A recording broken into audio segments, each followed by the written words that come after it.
I think. All right. Okay. I'm gonna tell you about what happened last time. Good. I've spaced it out. So let me put you on the map because here's where you were.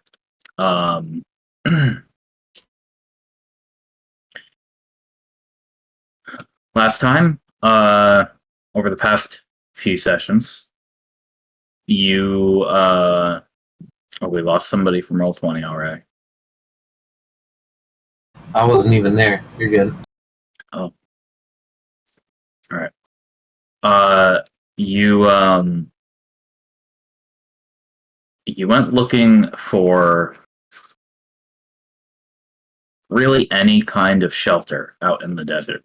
And you found a cavern in the Rocky Hills. About 4 days northeast of Chose. Nearby All Saints. Pretty close actually. The cavern was home to monstrous beasts, some of which had been grafted with scrap iron limbs. When you encountered the stone creature whose name is Tumbling Avalanche, which, of course, in the true primordial speech is the sound of a rumbling and crackling of a tumbling avalanche. It told you that, it sort of mistook you for perhaps subjects of this curse, and told you about the curse, that there were frog-like men in the cave below, which you found, and you found them perhaps feeding a gargantuan eel made of polluted, rusted scrap iron in the river, in the underground river. And you were able to kill that eel.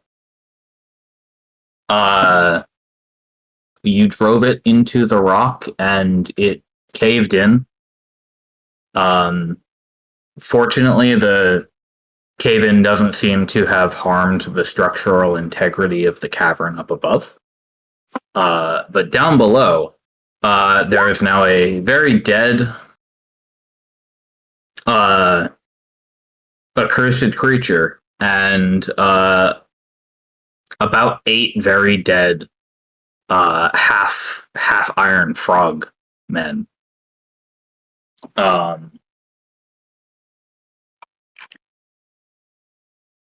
As I noted a few days ago, you did find some useful things down there after you cleared it out amongst the frogmen's belongings, whatever they had somehow collected or created themselves, amidst the buried ruins of some stone buildings. And Ambergreen was able to dispel the source of that desecration that was down there. And Ambergreen, it's your belief that thanks to your untwining of the magic that was there, you're not sure exactly how long it will take, but perhaps this pollution will be cleared away naturally in some time. Yeah. So you told Tumbling Avalanche of your success, and he has in fact agreed to a friendship with you. And I believe you, in fact, promised him to come back with some more of your allies at some point. We did tell him that he should expect there'd be more people. Yeah. And he seems okay with it. He is I mean, as far as he and you both know, you've solved his biggest problem. And helped him directly because he was a victim to the curse as well.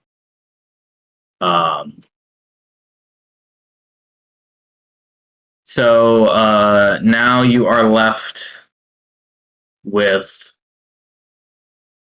what to do precisely next. Naya, let me remind you of the loot. You found a one of the buildings downstairs had several urns with it. I wonder if I left too early or something. I don't know. You were here. That is so weird. Unless you had passed out, but you had found several urns. Man, I don't remember this at all. Maybe I just spaced out. Filled with oils and incense, and wow. Between those of you who know what to do with that kind of stuff, you know that's useful for several spells that you know how to cast. Albus Tavern did also rip a glass eye out of the boss frog, which again is a those of you who know those things know what kind of spell that can be used to cast. I did. I also found this calcium carbonate crystal, and I'm calling it that because I like it, and I don't want to give it up. Yes, the black pearl. Yeah. Calcium carbonate. Yeah, exactly. I almost forgot about that one, actually. So Albus Tavern got a pearl? You mean calcium carbonate? Yeah, yes, a black orb rolled out from the rubble under his feet, and he was able to pick it up. And there's the 4 scrolls. No, those are not scrolls. What you found are urns full of incense and oils and herbs and such. Okay, but then what are those other things that you posted earlier in the week? Those are the spells for which those materials that you found are the components to cast. Okay, I get it. So, I don't know where the heck I was mentally or physically, or maybe I took my headset off for a minute or something. I did not outright tell you that it was for those spells, so that's why I'm telling you now. Okay. Because nobody noticed. I thought I linked it somewhere. You might have afterward. Yes. There are 4 spells that were linked in the Discord. But I didn't have a context. I wonder if I walked away when all this was happening and I just completely missed this section. It was a lot of bouncing around the dungeon and looking around. Okay. Yeah, we found those when we were up at the top part of the map. After we'd beaten the worm, but before we beat the priest. Okay. No, it was after everything. Oh, was it? Mm-hmm. You mobbed up on the priest and nuked it right after the worm.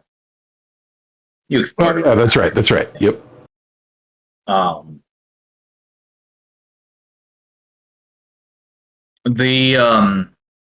I will tell you specifically is that there is enough stuff in these urns, and if you wanted to, you could carry them home with you right now, or you could come back and you think you could probably come back and get them later. They're not going to go bad or anything.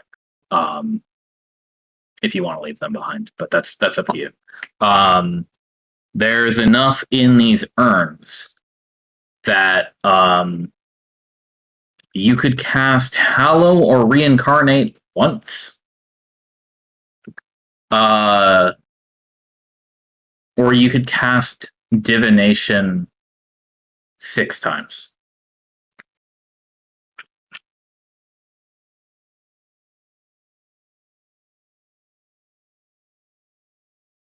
Well, that will certainly come in handy. Yeah. Divination, you'd still need a sacrificial offering, but the incense and stuff it's covered there. Oh goodness, that is a link. Wow. I did say.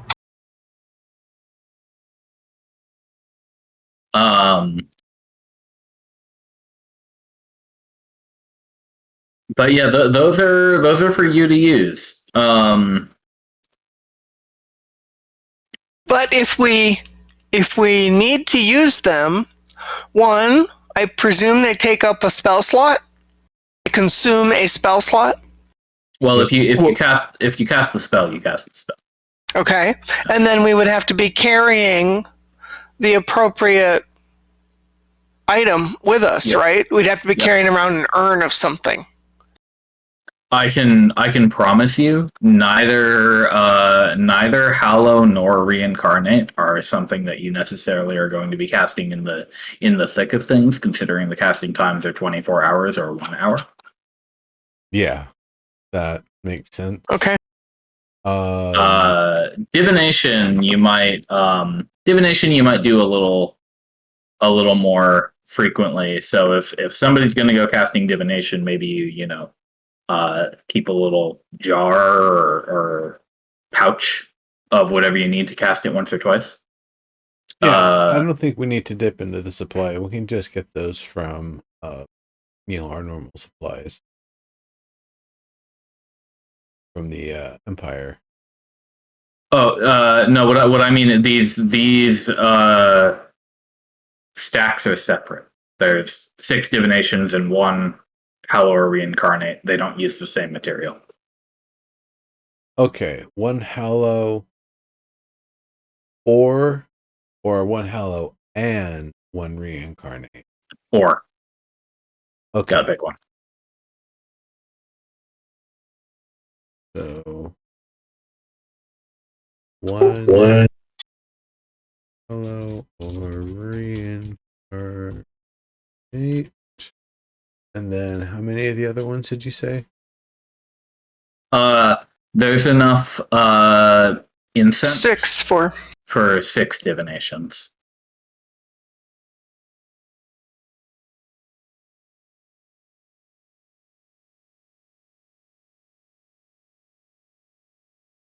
Gotcha.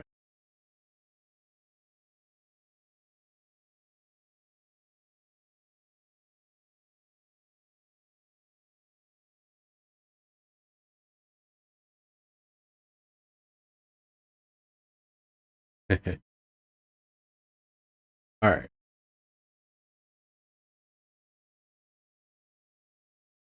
So yes, those are the things that you have found. Like I said, there's also a glass eye and a black pearl in Albus Tabor's pocket. Everything else is well, that was the loot. Aside from the 5 of you being pretty covered in blood, I suppose a bunch of it would have washed off. So let's say you're covered in mud instead.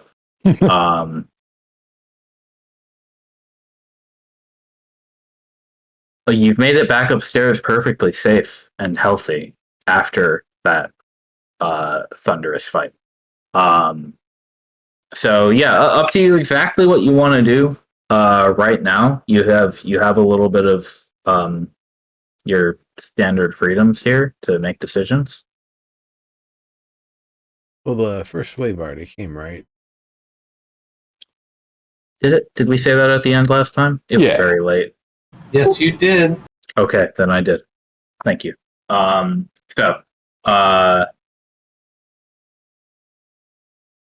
you have only a little bit of time to, as always, return back to the safety of your obelisk. Okay, so we run like hell, or we sand fly? Yeah. Right. I think we should probably get going just in case. Well, make sure nobody comes looking for us in any sort of way. I don't know. Okay then. So question is, are you taking the urns and are you taking the basilisk's corpse?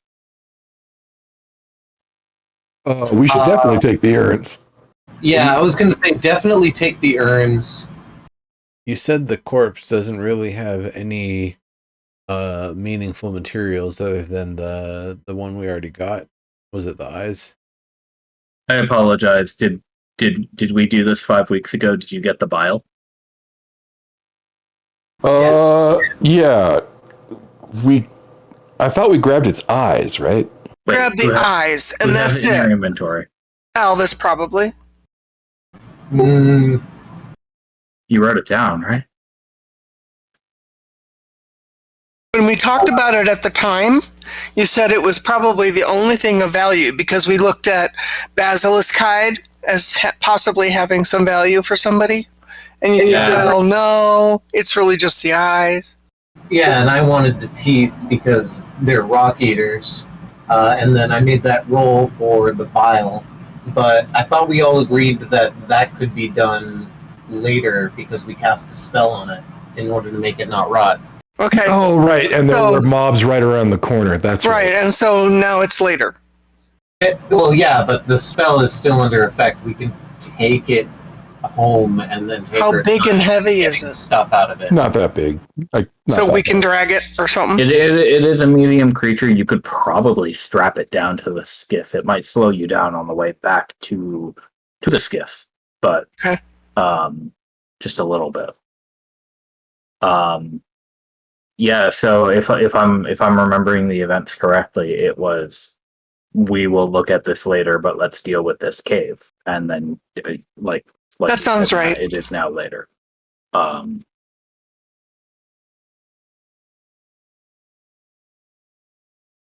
So yeah. All right. If you'd like to take all of those things with you, yeah, you can.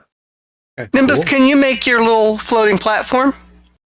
And will it hold the basilisk? Is it over 500 pounds? Sorry. That's a great question. They are pretty chunky, but they're only medium. So it's probably on the higher end of 400. Maybe if it's just the basilisk on the disc, I think it would probably be okay. Probably just. I'd probably want to do like the basilisk and a couple of the urns anyway. I think we'll say it's like 490 pounds. So, yeah, anything more than that, the disc will snap right in half. Right, the max is 500. So yeah, you can. Forgotten Realms wiki says that a basilisk is an average weight of about 300 pounds. Oh, okay. This one does have a giant scrap iron tail. Yeah. That's why I pointed out average because I'm like, this is not average. Yeah. So that works then. And then the urns are small enough that if you make a little bit of space, maybe strap some stuff to the outside of your pack or swap some stuff between the five of you. You can fit those in a pack. Okay. Pad them up with the bedroll and everything, and take them. Yeah, have we had the first gong yet? Yeah. We did, right? Yeah. Okay. Yeah. So I do remember that part. So we kind of need to haul ass out of here. Yeah. So, all right. Is this going to take us 5 days to get back? It does take you a few days to get back. You will be using the skiff. So really quick, I just want everybody to make a super quick perception check, leaving on your way back to the skiff. Perception? Yeah. No advantages. Good job, Montlaurent. Yep, it's all good, guys. Don't worry about it. I got this. Nicely done, Nimbus. Jesus. I got a +9 to that. Yeah, I'm just focusing on Let's have some really awful rolls. All right. Wow. You leave. The sun is starting to set. The wind is blowing. The climate out here is, as ever, particularly strange.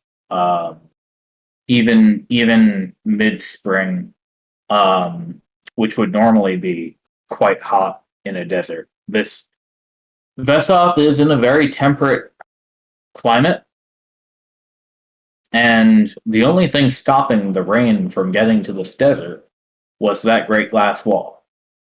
With that gone, the occasional rain cloud, cold wind, just is there something wrong with your roll? I don't know. I just don't understand. It shows +4 proficient, +5 whiz equals 5 + 4 + 5. Well, you roll the 5 and then have you a roll the +9. Yeah. Oh, I see. Right? So just a shit roll. Okay. Never mind. Sorry to disrupt. Shit rolls all around. Yep. 16.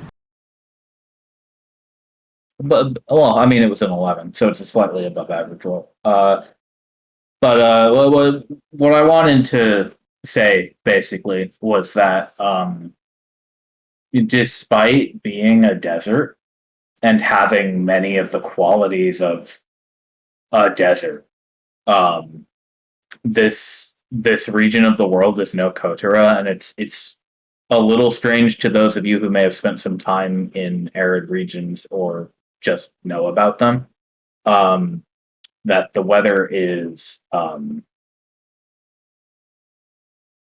quite like you'd have it in the grasslands of the Redshift zone, just a little ways west, except instead of grass, you're surrounded by sand. Okay, so it doesn't have the additional extremes that you would often see in the desert: extreme heat, extreme cold. It only has extremes insofar as sand sand absorbs heat really well. If I'm saying absorb and reflect, yes. Yeah. So that is still true. But the fact that the air is not particularly dry. It is a desert, but it's not arid. Okay. That's interesting. Yeah. Obviously, the change in climate that you've caused here by taking down the glass wall won't have any wide-reaching repercussions now. Yeah, it'll take a lot of time. You've still got to cross this desert as a desert, but you know, the changing geography. The geography here is going to change at some point, unless something in the Redshift zone is keeping it dry. Well, it would reasonably be something of a more gradual shift, right? I mean, we saw what happened once the glass wall was down, and there was like tornadoes spawning and stuff because the heat makes the cold, and you know that's what it does. There was quite the wind storm, right, by Jose when you knocked it down. But that was right. That was more from these climates first clashing.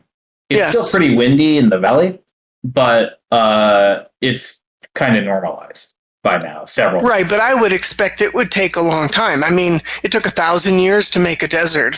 It may not take 1,000 years to unmake a desert, but it'll probably take a generation or 2 or 3. The children have done a very good job shoring up the sort of border as well, and kind of helping it muddy along around that expanse. But they work on inches at a time, and this, you know, there's miles and miles of sand out here that you have to cross.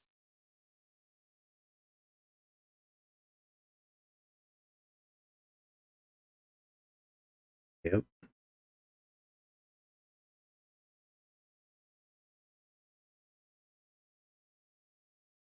All right. Well, getting the stuff on and over there, would we want to be switching maps? Because I think we're pretty much done in here. Yeah, I will. Because none of us were apparently perceptive enough to notice whatever it is you think we ought to see, except maybe Alvis. Maybe. Hey, I rolled a 15. I mean, yeah. I will get you. I will get you back to Chose a few days later. Okay. Whoa.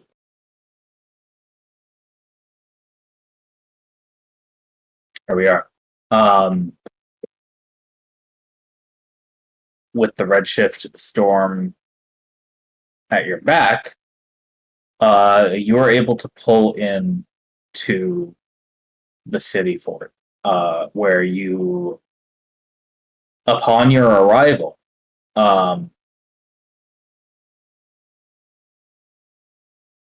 meet with a small team of other expeditionists who are currently having one of the 6 goat squads pulling the second sand skiff along. It is much slower than yours. Although you could say maybe the ride looks a little bit smoother. But these goats are harnessed in. They are chugging along. And it seems to be working, albeit slowly. Less range than you, perhaps, but these people you think will be able to get somewhere. And currently, the somewhere that they're on the way to is back to Chose from whatever first run they were just doing. Nice. So if you don't want to stop, you sort of blaze past these people. I mean, it'd be Do we wave? Out of my way, Peck! It'd be courteous if we maybe escorted them, but on the other hand, we're not really rigged to go slow. So Yeah, no, we can't. That's true. That would, Yeah, I didn't wild shape for nothing, you know. I think we'd get in their way and they'd get in our way. It's probably best just to keep the lanes clear for each other. Cheer as we go by, basically. Yeah, no, if I was the sort of wizard that conjured hats, I would be doing the thing with the cowboy hat. Woo woo. Oh dear! You get all 4 eye rolls as you wave and cheer on the way back. They're just like, oh, there they are. Showing I'm probably playing, like, as soon as I see you clowning, I'm playing music. Yes. Nobody can hear it like at speed, but except people on the boat. The other it's boat the definitely milieu, can, though. but, but you know, like they see right? They know what it sounds like. They've been around.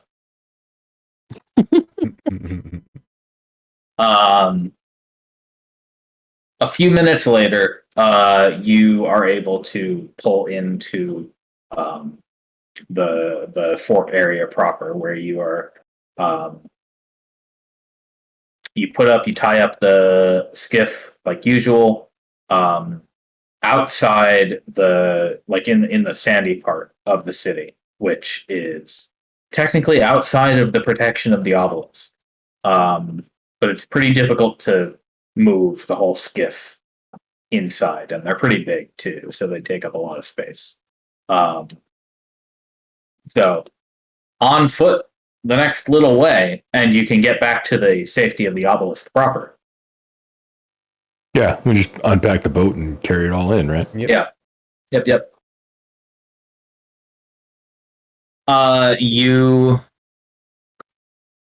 You find Brigadier Demira actually up on one of the rooftops that sort of make up the northeastern wall.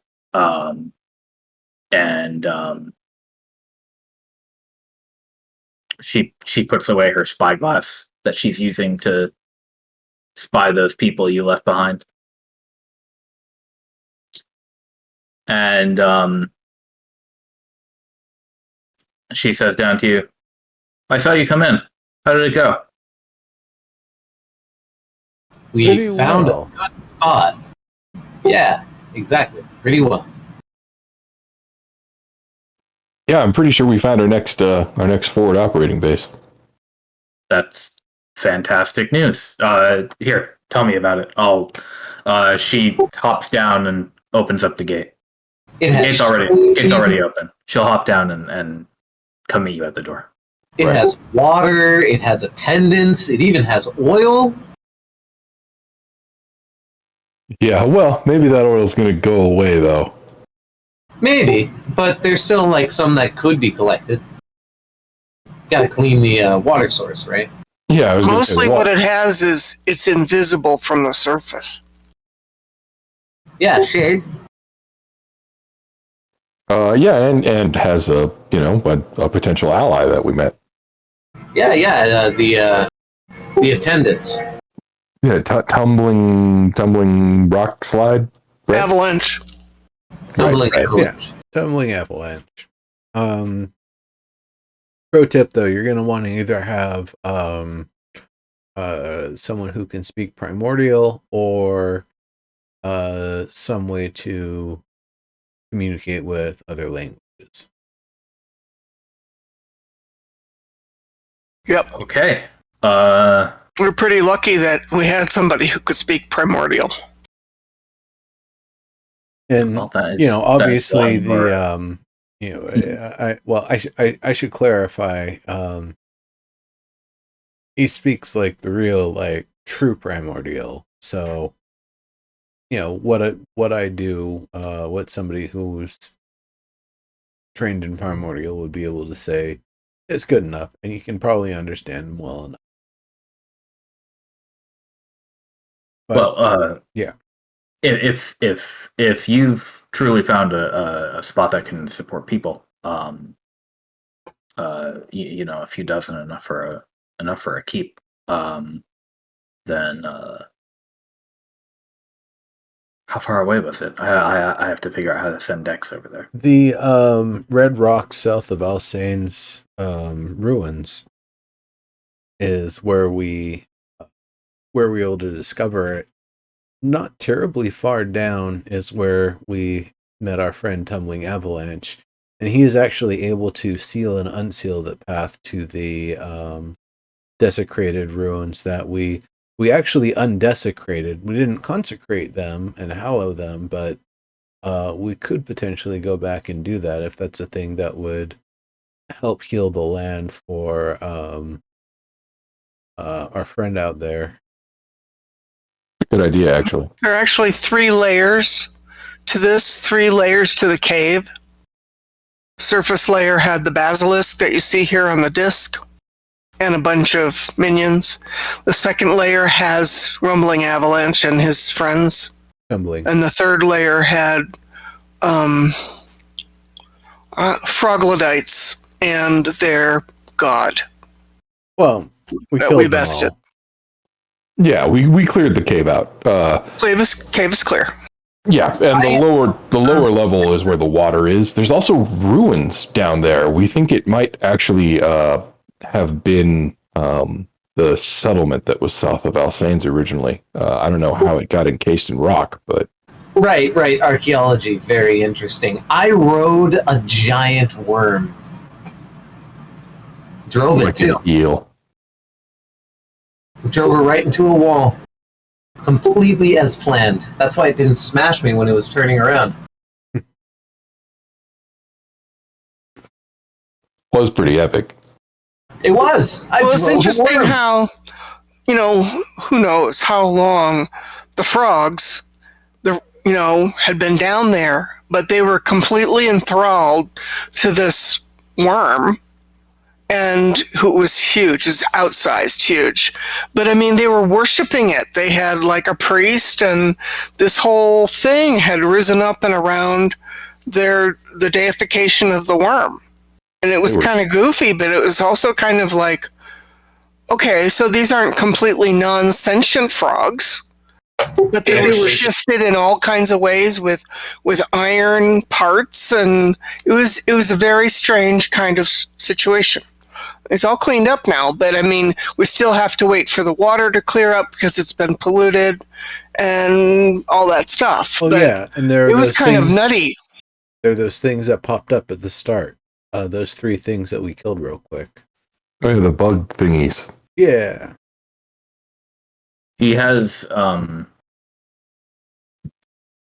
at a certain point, like feedback stopped and the notepad came out. And most of the information is being put onto that paper for later. The reason I mentioned the 3 levels is because we had 3 different kinds of beings to deal with on each level. I mean, a different kind of being to deal with on each level. The boulder friends, they're now friends, who speak primordial are on the middle layer. That was actually the same layer as the basilisk. There's only 2 floors. Was it? I thought there was like a ramp down. They were on the east side, which we just happened to explore last because we did the whole cave in like a U, you know, Okay. or upside down U, rather. All right, so that's my bad. It's only 2 layers. Tumbling avalanche having the ability to simply seal and unseal passages, that definitely creates for extremely defensible conditions. We could even have a scout potentially get discovered, but come in and try to find us, and all you're finding is walls of rock. So I think, and this this elemental fellow is friendly, you said. oh, definitely, he was being plagued by not only the curse, but those metal frog things coming up and doing something, getting ore or something that was further afflicting our friend Tumbling Avalanche, who was not able to overpower them. So we went in there. We communicated that if we don't come back by the time the redshift actually passes through the area, just seal it up because we're already dead. Otherwise, we'll come back and come back to. We'll get to see the ladder. Yeah, the it's fair. We don't want to make things worse for him if we somehow failed. We didn't know what those things were down there, but figured it out. We dealt with them. And as a result, he considers us an ally, and so when we mentioned that we might come back with friends, he was actually pretty enthusiastic about that, right? Yeah. I mean, I caught it all through translation, but that was the impression I got. Oh, that is most definitely. Yeah, me too. That is most definitely what happened. What he said, that we are welcome to set up and bring people there. So that's going to be a great spot to have. Fantastic work. I really do like the part that it's not visible from the surface. I mean, it really isn't. It's very well hidden. You think about how hidden the house in the cliffs is. This is completely covered by rock. Good. Yeah, I mean, we don't, especially so close to the other city that. Yeah, we don't know for sure that we weren't spotted, but we certainly didn't feel like we were. Yeah, the main thing is if somebody spotted the skiff, because that wouldn't fit into the cave. Well, Naya, for your reference, you had left it about a full day's walk away from where you found the cave anyway. Okay. So I didn't realize it was that far away. Right, and on the south side, so if they were merely looking from Alsanes, they probably would have no way to see it. Right, okay, I get it. Good to know. She says, I'd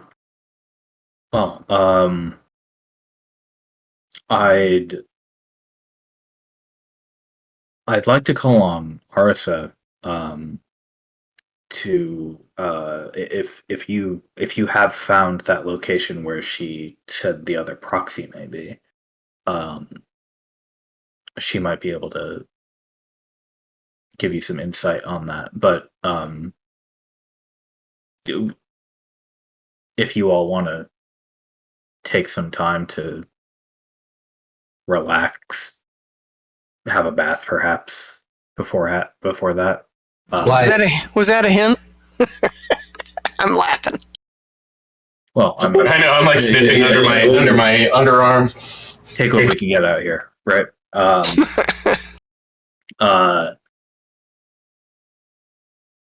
Anyway, if you all want to break for a bit, feel free and come find me. We'll catch up with Arisa. Yeah, food sounds good, and a bath, and some rest. Sounds good. All right. Very good. You deserve it. I'll let Dex know. I'll let Van know, and we'll start thinking about plans for getting somebody out there to check it out. What do you want to tell Dex? I was going to go and see him right after this anyway. If you want to accompany me, I guess I was going to tell him what you found and let him know we may have need for another obelisk. Oh, fantastic. To be honest, I was. Well, this might be a discussion for the whole team, but I just so you know, I was thinking about attempting to set up the next obelisk at that foggy location you had found a while back. Ah, right. We did discuss that previously. The only thing is, at the moment, we have the materials for one obelisk, and I'll have to put in another request to the Empire, and they, not that they're going to turn it down, but they do get a little testy with the amount of mithril. I was about to say. You should probably order half a dozen worth of materials because we're going to find more places. If I could possibly convince the materials and collections group responsible for giving us our supplies that, yes, I know we will have 4, 5, 6 more locations we need to defend. They insist upon proof of ownership. Oh, I see. So it's reactive rather than preventative. Unfortunately, this is you do this long enough, you get used to working with these kinds of people. Unfortunately, what I'm saying is, we'll just have to decide which one of these we take first. I think. I will definitely say the new forward base would be the one. The foggy location, while it's a good way to secure the backside a little bit from things coming from the north, I don't know what would be coming from the north. We've gotten the area pretty well charted and scoped up and down, while we haven't gone up and around to the city that's up there. Yeah, was that Vraybast up there? Right. Well, we haven't done that yet. We also have no idea or guarantees that the old forest hasn't already encroached on and enveloped it, in which case we wouldn't be going in there anyway. I tend to agree. I'd like to secure as many places as possible, but you're right. I agree that going forward it's the best. I think I'd agree on the forward base as well. We already have allies in place.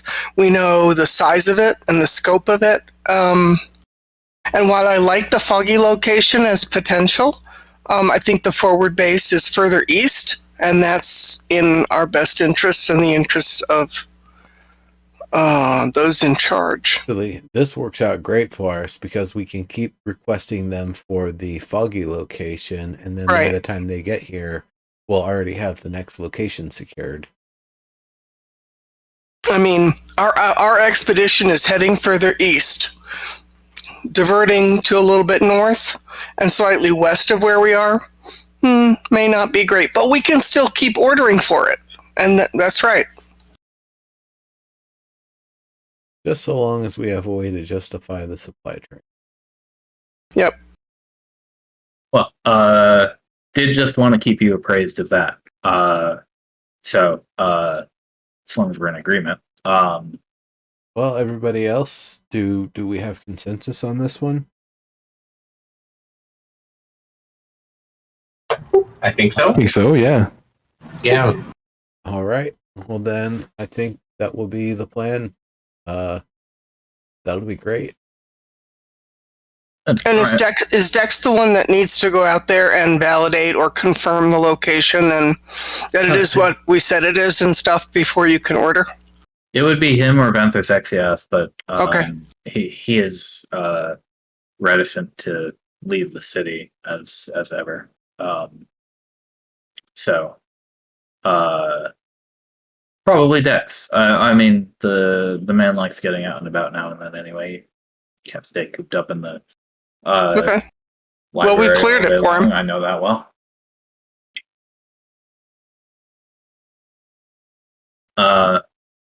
All right then. Grontassel, if you'd like to tag along, Absolutely do. I'll go let Dex know. All right. Everybody, we'll find RSO later. Yep. Good work. And I would probably get a little help dragging the basilisk the rest of the way to the lab for assessment.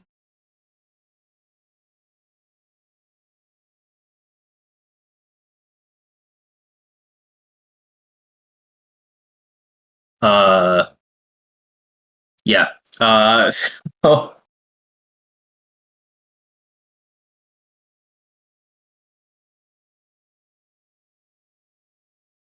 just where I'm just going to throw out a reminder that your boss is lawful good. Okay.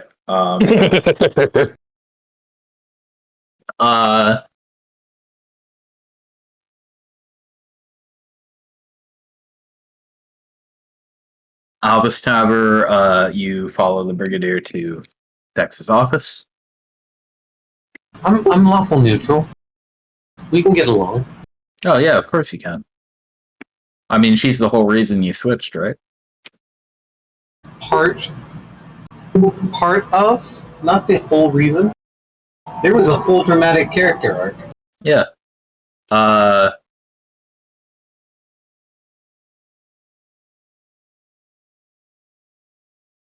She knocks. Dex invites you in. And the Brigadier tells him, Dex, I've got a new spot for you to check out. Grontassel's team found a cave. We think it'll be a good spot.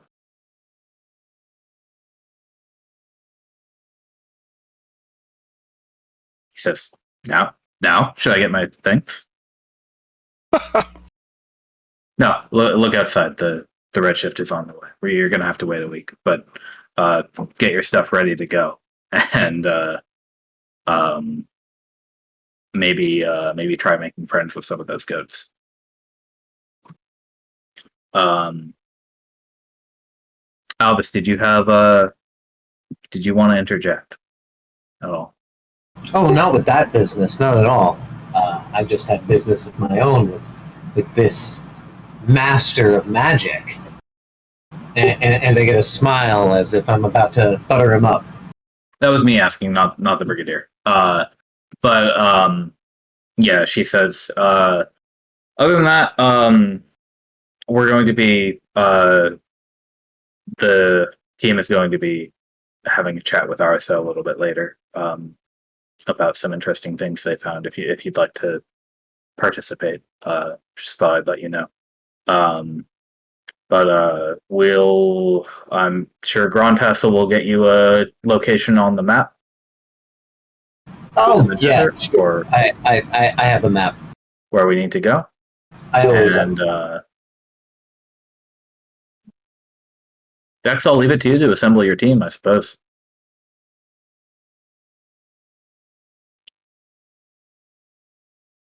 All right, I have to get started on writing this report up, so I'll see you in a bit. She'll have a leave. lovely afternoon. Oh, she didn't even tell him that he's gonna need someone who knows primordial. How mean. She already knows. She already knows what he knows. Oh, you speak primordial. That makes sense, actually. Yeah. So Albus, now it is just you and Dex. So, wondrous wizard, Hey, master of many things. You saw that Smitty's made another world class kind of item. And I take out my black pearl. I'm just kind of like juggling in between my fingers. Right. You've seen Keen, right? I have seen Keen quite a few times now. Yes, she's lovely, honestly.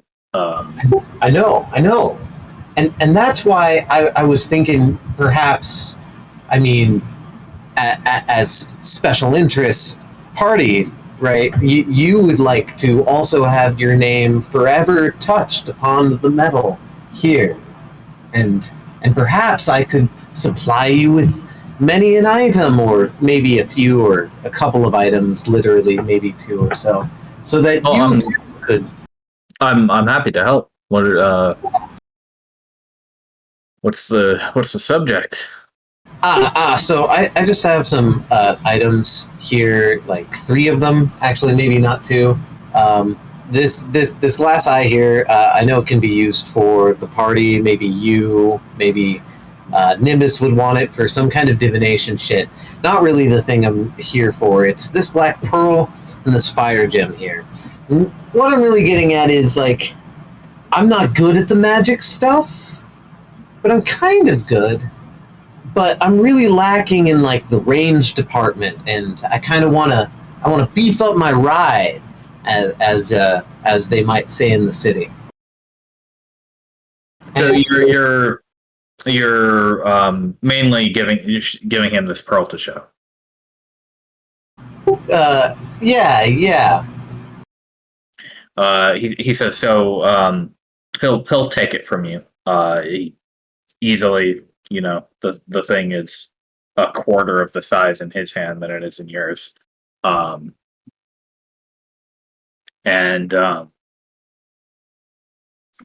he says, so I said to show, right? Not to shill, right? show him? Yeah. Okay, good. For a second there, I thought you said one other thing, and I was all like, wait, I don't want you to sell it necessarily. No. Yeah, he's just looking at it.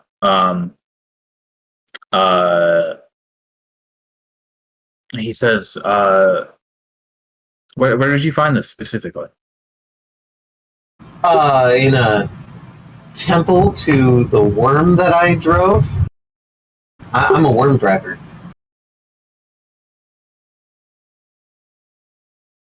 Interesting. How big of a worm are we talking here?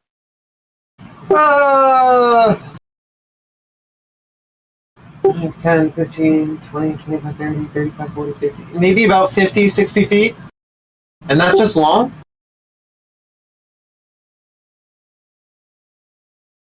$15 wide, 20. Good. You didn't drag the whole corpse back all the way across the desert to harvest its leather? It was made of metal. Oh, I see. Would have been way harder.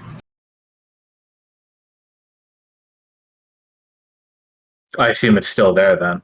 I'll have to take a look at it. Actually, I assume it doesn't rot though. So That's an interesting question. He holds the pearl up to the light and rotates it a bit. And he says, "Oh, I'm not sure you'll be able to do too much with this, Albus Taver. But whatever spit this thing out or created it, this thing will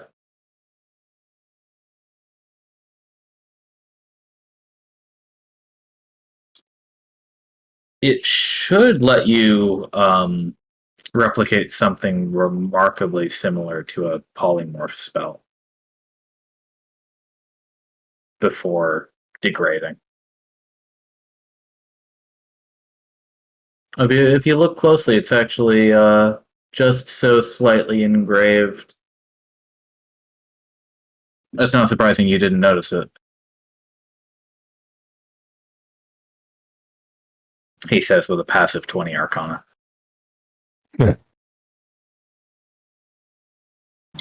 I stare on in dumb belief, dumbfounded. Well, damn. I guess somebody else can use that. I suppose it would be much more useful for them. Also, have you ever heard of somebody forgetting a spell? Like being completely unable to cast the spell, like out of their mind. Like I know I'm weird just because I can just like spells out just like that without a book or anything, but like I've completely lost a spell. Well, the trick that some people don't realize is that even if a wizard's spell book is lost, the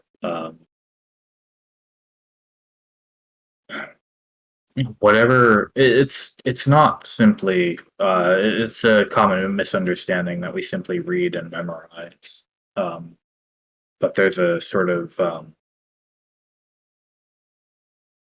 mental magical component to it, and should we lose that book that we use to activate that mental magical component, we can't get those things back. So I wouldn't say it's quite common, but it's happened. Some unfortunate souls. I know there are a few other sorts of spellcasters who have been known to practice one thing, practice another thing, and lose the knack, so to speak, for something they haven't done in a while. I can't find familiars anymore. Well, I don't think that's quite the problem here for you. This is a weird situation, and to be honest, your Keen, he pats the metal beast. Was always strange. I think her and Badath. I mean, surely they must have been affected by some sort of strange property of the Redshift zone. And he then pats his familiar, which is a perfectly normal white cat, currently sitting on his shoulder. And he says, I've had Alice here for years and years, and nothing, she doesn't turn into smoke or anything like that. But your two familiars are very unusual. And doubly so, the fact that you've managed to merge her into machine. I don't think it's quite so much, Albus, that you have forgotten how to use this magic. I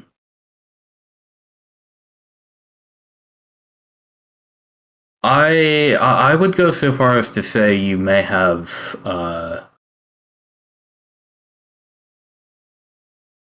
invented a new type of spell. Oh, his eyes bright up with that. Like a ritual? Something like that.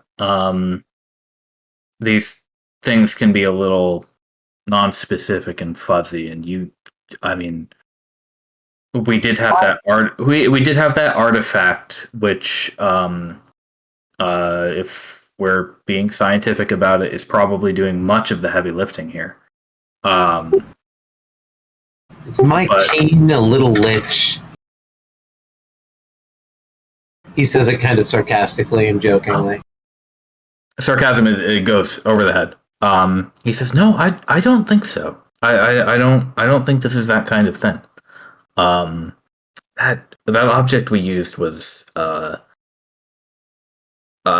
mean, it did have a fairly vile sort about it, but whatever you and Keen did to it, I think you managed to take it for yourself. And you could say, well, I've been thinking a little bit about this.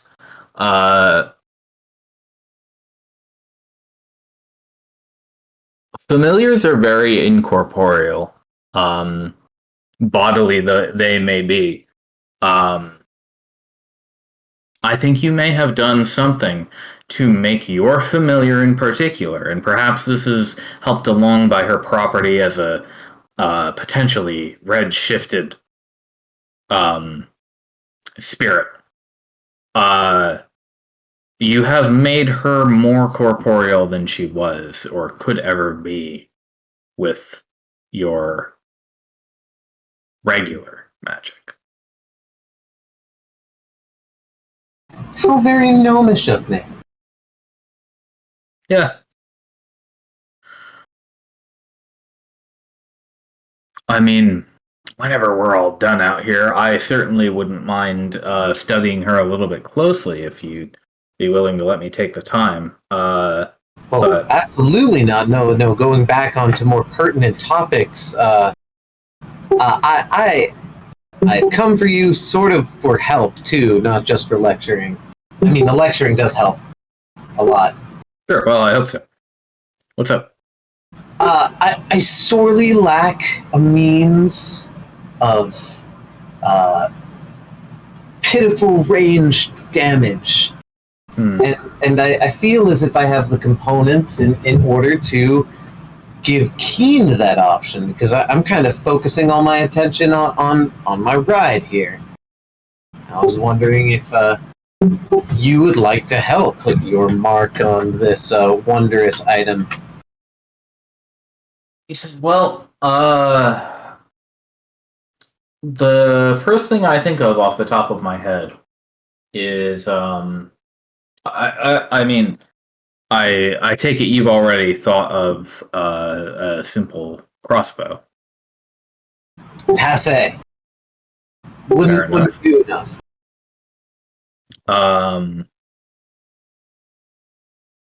The looking on the arcane side of things, my first instinct is to lecture you about wands. Exactly. Wands or imbued wood or ivory or what have you. Essentially permanently loaded with magic that absorbs the ambient surroundings and can release it in a burst. The magical missile is a popular option for the sort of people who go around into dank pits in the ground and kill zombies and whatnot. Can we stick a wand into Keen?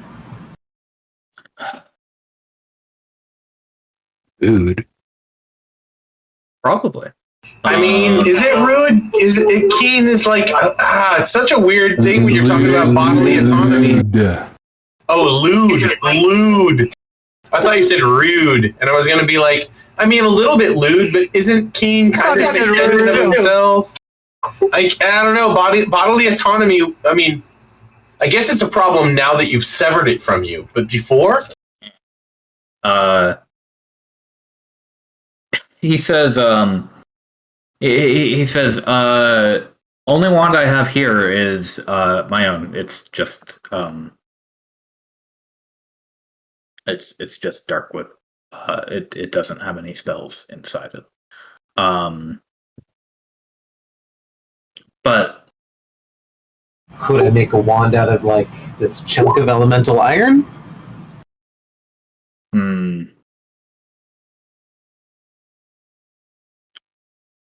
I could grease it up, put a fire folk eye on top of it, then it looks like a wand.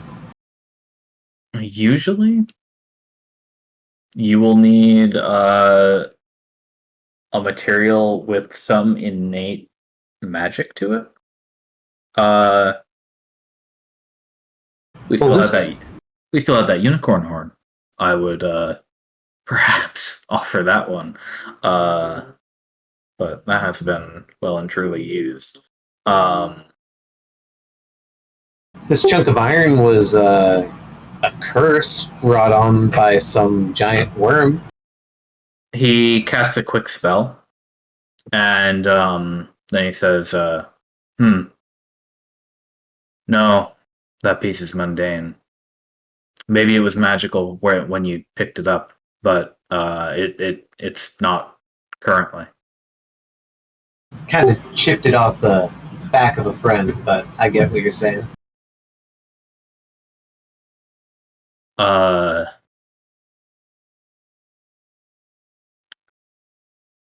But something like that, or uh, if you were even to do something as lucky as discover a old wizard's tower out here in Vesov, perhaps you'd find one of their old wands sitting around that already has something in it. Shit, how do I, The place Get is into a wizard's tower? Be careful. Oh no, I already have a wizard's tower I could get inside of. More of a library. Yeah, I do. There are even little golems inside there with like, automated functions and stuff. Those really need to be fixed up. Unfortunately, I think you all found the only loot that was to be found inside there, and that was that diary. Yeah, no wand. I think I have the collector's notebook on me right here. I check it for any mention of a wand. You should uncheck that from your inventory because that's been confiscated and put safely away. Oh, what the fuck? This place is my house. Yeah, but that thing is a museum piece, and you can't go taking that into with your backpack into a place where you were underwater entirely for 12 seconds. That's a bad idea. Yeah, that's absolutely a bad idea. It is a 1,000-year-old booklet of paper. Okay, you got a good point. We'll go ahead and say that wasn't in your inventory that whole time. I mean, I got a waterproof bag.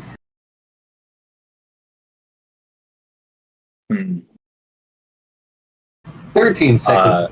But no, that would have been stashed away as soon as you brought it back. Really, obviously available for you to look at whenever you'd like. Probably Dex has weeks and weeks ago made a full transcription of it so that nobody needs to touch the original. Down to the disaster of shifted text inside, just in case somebody could ever find a pattern in that. Just in case. But yeah, he says,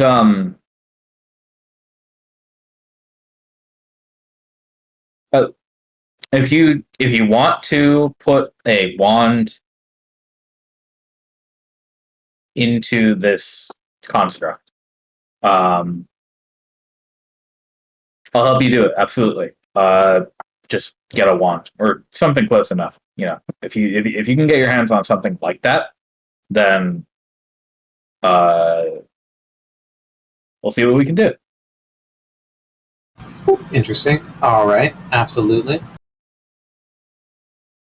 You even have like a weird folk guide too. I've been kind of trying to experiment with it. Yeah, that one. I think that may have played a vital component in your ability to take over the artifact, the spike. It really did, yeah. Um, It still has tertiary uses. I don't know. I don't know that I could get a fireball out of it though. Ooh. Fireball would be big. What about like a... What's that one spell that that our bard throws around all the time? A firebolt. The You mean guiding bolt? guiding bolt. Yeah. Divine magic isn't Dex's specialty. Magic missile? That would Magic, go miss- back to the ma- wand. magic missile is Dex's. Well, not his specialty, but he's an observer. Wait. Is the problem just like focus? Like how big this gem is? Because I also have this piece of glass, and I was thinking of making it into like some kind of lens. It's really hard glass. It came from the eye of the giant worm that I wrote. The problem is, I think that I think perhaps you haven't realized it. I think you're still using that glove to coordinate with Keen. I do never take it off. Kind of feels wrong to.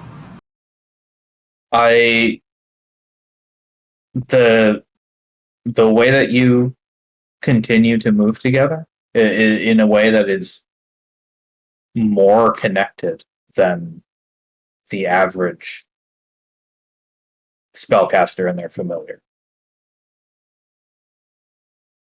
I think we would probably interrupt that if we tried to use that piece for anything else. Yeah, absolutely not. That's a good idea. So,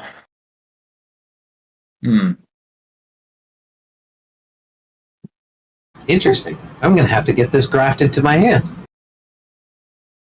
I don't think you need to go that far. That is a tad extreme. But I will keep my eye out for any wands, and perhaps you do the same. Absolutely will. But I mean, seriously, like, I've always thought that the Lich's phylactery was like sort of a weakness, but now this is sort of like that.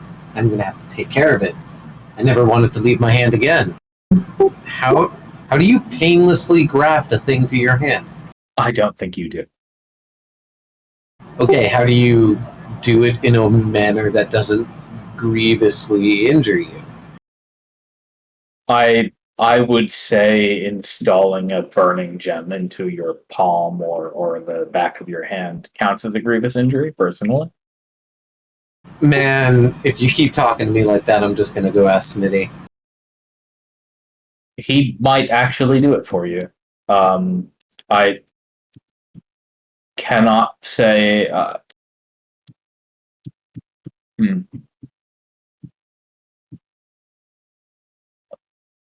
Don't put yourself out of commission for however many weeks it takes to heal from that. Yeah, we'll say that. It put me out. Oh, I mean, I assume you need to make use of your hands down there in those caves, right? yeah, no, that's true.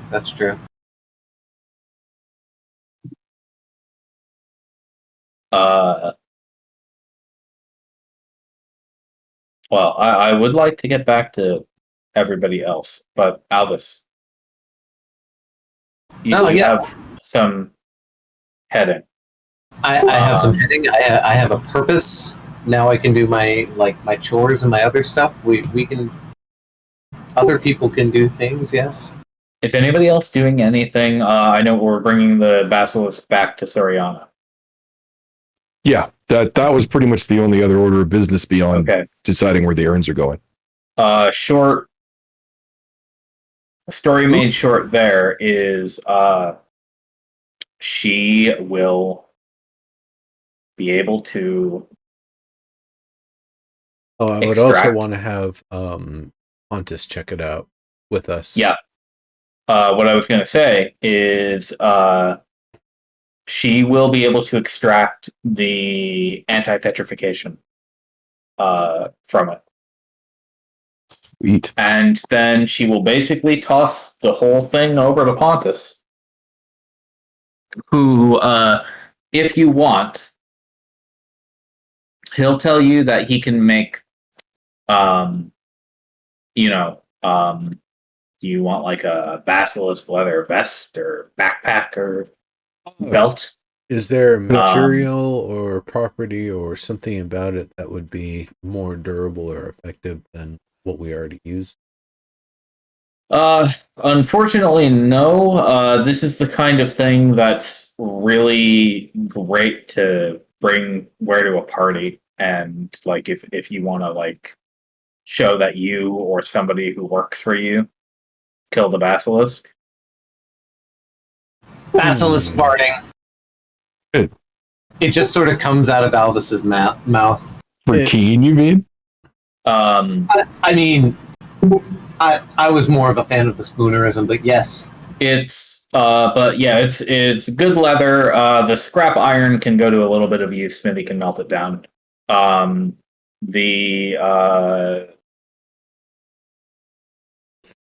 Oh, actually, I have an idea. I wonder if we can find a buyer to trade this intact for some piece of magical equipment or armament.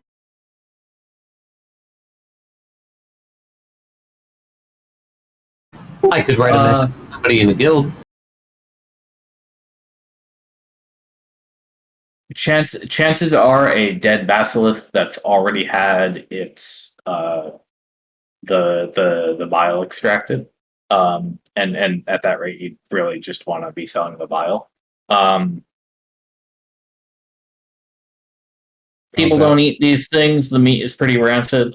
And if you were going to get anything for it, it would be money or like a treasure trinket. How about if we turn it into stone? And there's a statue. No, Bombastic basilisk parting.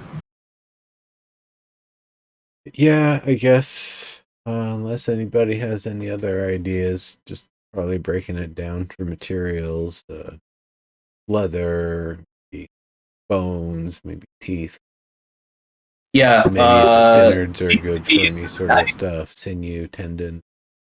good leather, thick bones, sharp teeth. Like I said, meat itself is fairly rancid. You probably don't want to eat it unless you're feeling experimental. When you say fairly rancid, like, let's talk about that a little bit. Are we talking about something that not rotten, very unpleasant, but taste.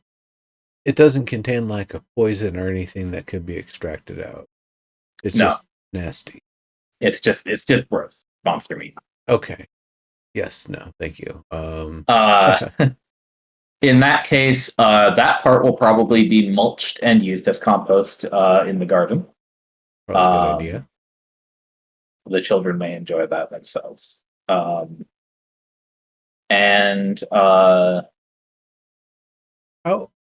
How strong? I mean, it's kind of a big fat sort of thing. How strong are its bones, and are its bones more solid or a little more hollow?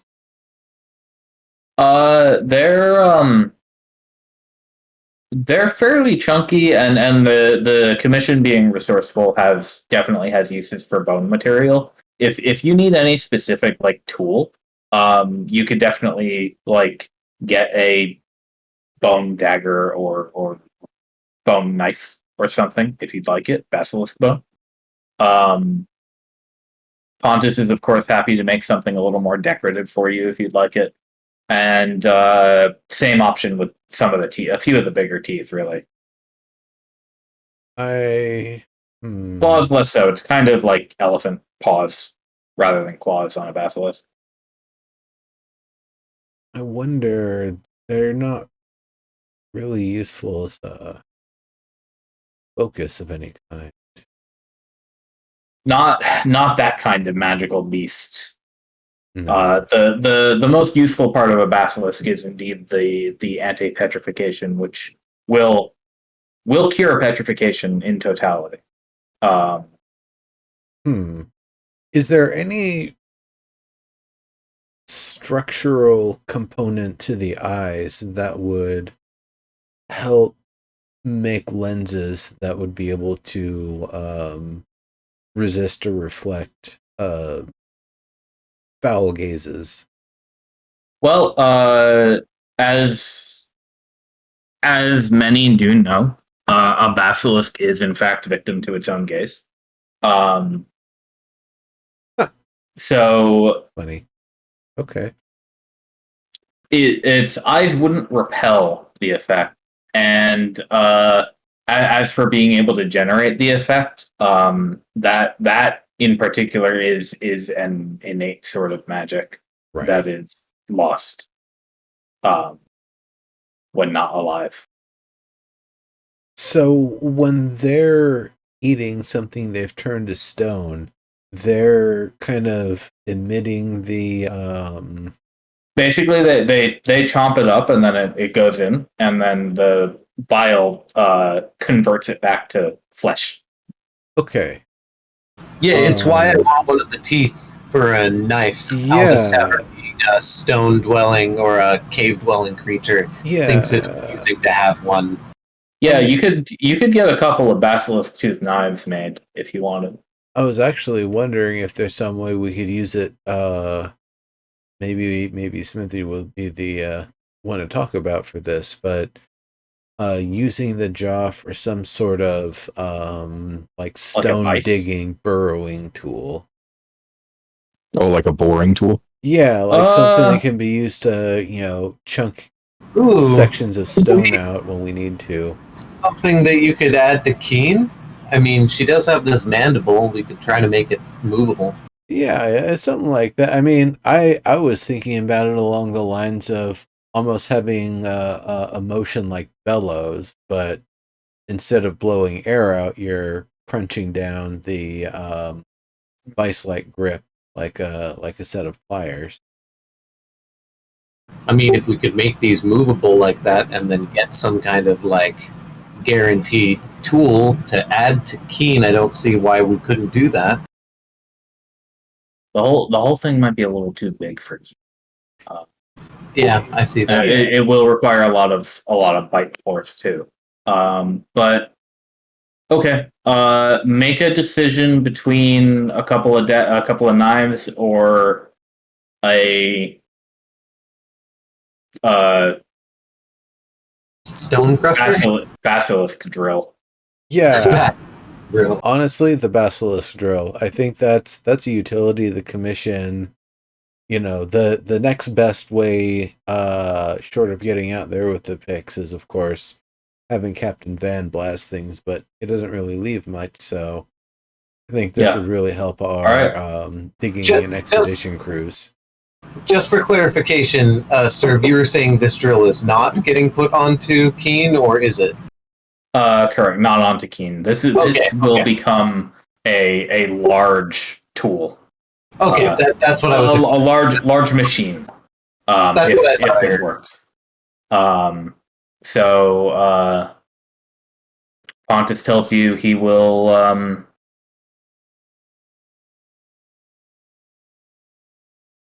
I knew you wouldn't disappoint me. That is an insane idea. I will dissect this for you. I'll get it all taken apart. Did you still want the belt? Belts? I can make a few. Barding? I mean, if you guys want a belt, I mean, I really like my salamander belt. It goes nice with the gold. Yeah. Yeah. And a vest. Yeah, I don't need a belt. if you really want to make leather barding for Keen, but I mean, it will keep scratches off her nice surface. Yeah. She won't get any AC from it because her AC is already higher. But Yeah. it would indeed keep her nice and shiny. Maybe it'd help add a little bit more grip than, cold smooth metal too. Help you ride a True. little bit. She does have a built-in sort of saddle, but yeah, like you could definitely grip onto her a little bit better with it. It also makes the stone camouflage thing way more. Yeah, she's less shiny with it. Oh yeah. Yeah, exactly.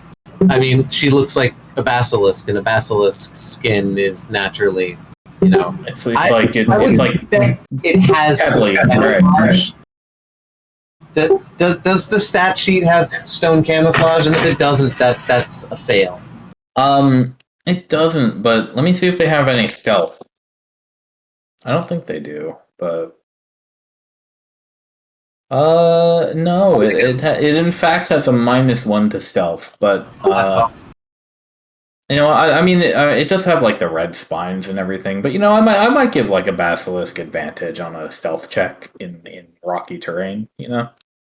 Well, I understand now that you've said red like spines and shit like that, but I always thought that they were things that startled you because you didn't notice that rocky mound had eyes.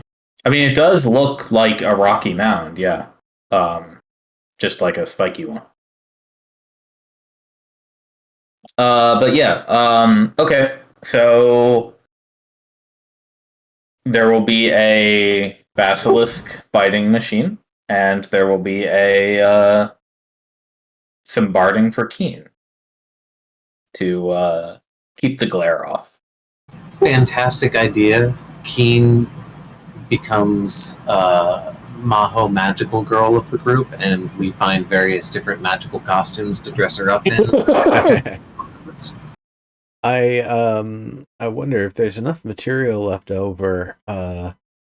We maybe make cloaks that might help us hide in rocky terrain settings if we need to. Ooh, that's a possibility. For all of you. Might come in handy for Naya. She's kind of not unobtrusive. Well, no, now that I think about it, this is only a medium creature. It's only gonna have enough for the one job. Like one, yeah. So let's just leave it for the task at hand. If we find more basilisk, we can, do more fun stuff with them. All right. And Soriana will be able to make 2 doses of that petrification heal, which is it's going to be for everyone, but obviously you guys will have priority to it if you want it.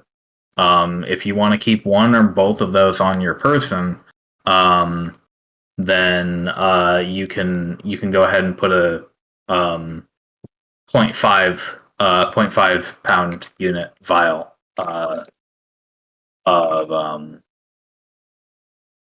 just call it petrification cure or something, and it can be administered to cure the petrification condition. And obviously, if a creature is petrified, you can just pour it on them, and it will work.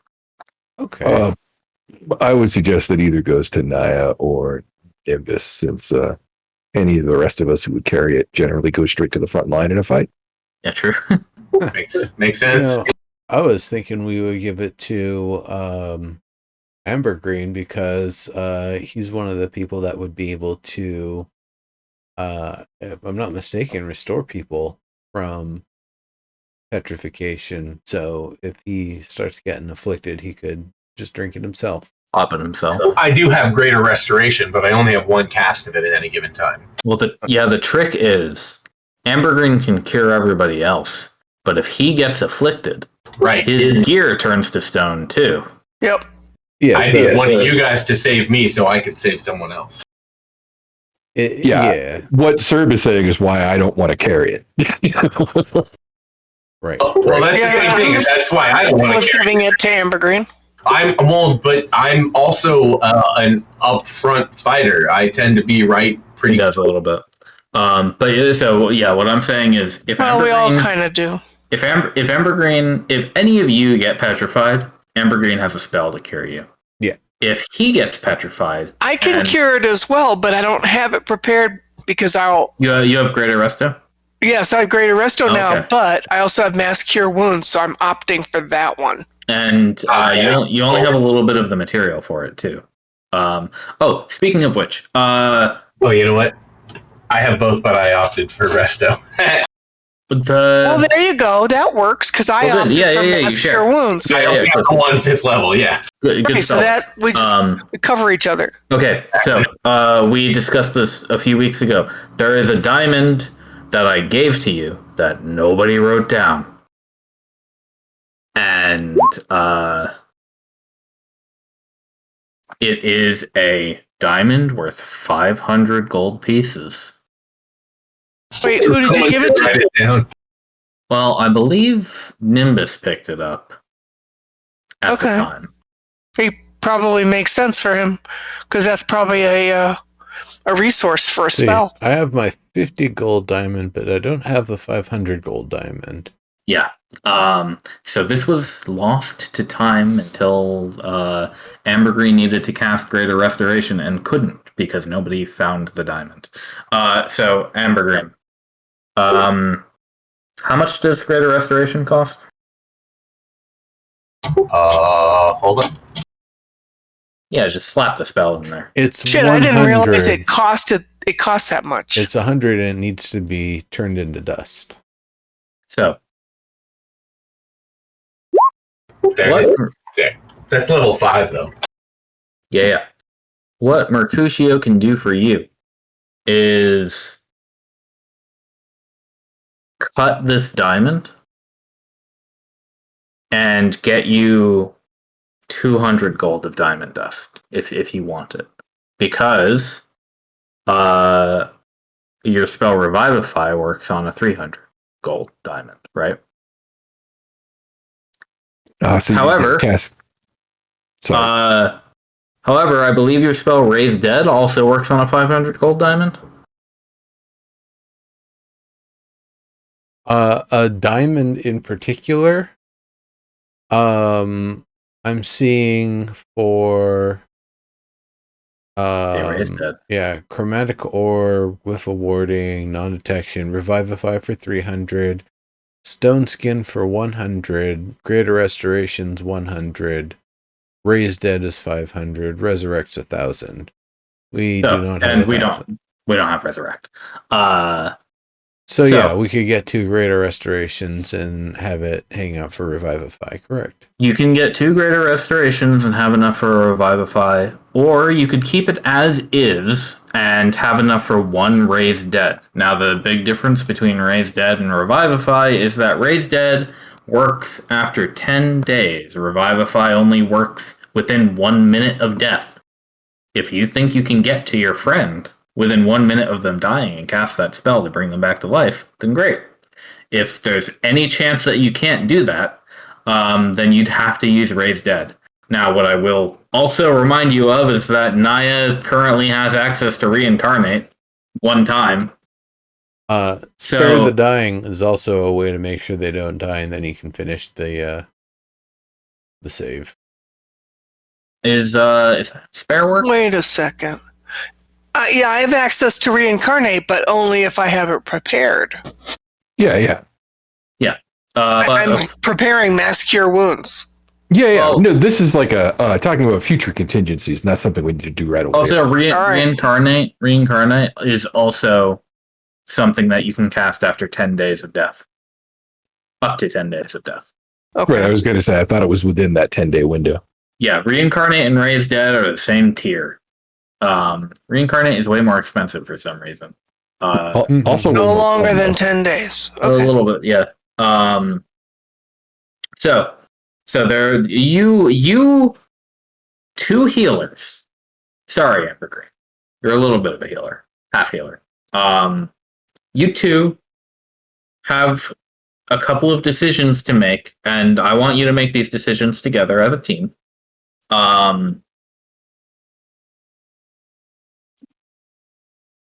Because mainly you have to decide what to do with this diamond. If you want to keep it, do you want to cut it up a little bit? Get Ambergreen that greater restoration cast, or what else? I had a question as relates to that diamond. You said Raised Dead is 1,000? Raised Dead is 500. 500. Resurrection is 1,000. So the one diamond can raise dead, but you wouldn't be able to use it for greater restoration at that point. So I might be wrong, or Alvis Tavern might be wrong in his appraisal for black pearls in general, but he believes them to be about 500 gold pieces, and this one is supposedly magical according to Decus. That black pearl cannot be used as a spell component. It can be used to. I was wondering if we could just trade it Cast for. Yeah, I was wondering if we could trade it for a diamond of equivalent value. I see. Well, that depends on if anybody wants polymorph. Right, that's what's in the eye, or the pearl, I mean. Yeah, that's in the... Yeah. Does anybody want to roll a polymorph? Oh, hey, do we get long rest right now? Yeah, you do get to long rest. Everybody can click the long rest button now. You all are long resting. Woo! Before the long rest, I would do the contact other planes. What? Okay, so we're gonna ask questions. Mm-hmm. Okay, so let me just read the spell real quick. Yep. You need me to click it? You can. I have it here as well. Okay, Can so see it. you will need to make a. If you cast it, you will need to make a saving throw. Now, if you keep in mind that if you fail, you are insane until the end of the long rest, which will be, when the redshift breaks. So, should Nimbus fail, he may turn into a babbling mess for most of a week. Unless you want to blow a whole greater restoration on him. Nope. But if you save, I mean, I would probably be doing this before I take the real long rest part of the long rest, okay, towards the end. Well, then, do you want to save it for later? Because there might be more conversations where more information that you want comes up. Yeah. That's a really weird spell. Yeah. What the fuck? It's basically ask the DM for spoilers. So. Yeah, I'm sure, but it's the way that the setup is on the text is like, oh, what the fuck? Is that worth that kind of a risk? I don't know. 5 truthful answers to 5 questions. Or truthful answers to 5 questions. Yeah.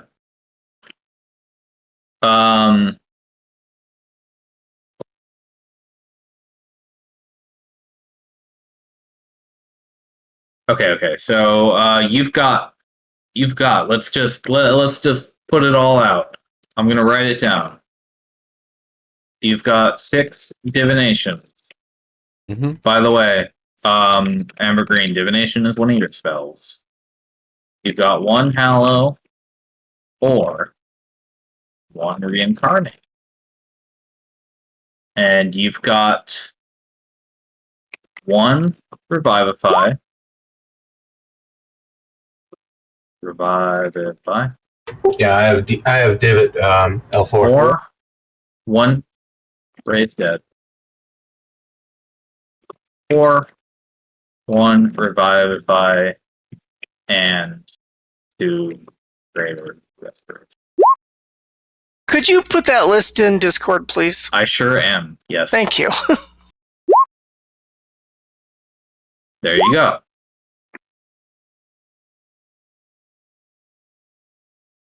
So it's 6 times divination or. These are and all 3 of those. And all 3. Okay.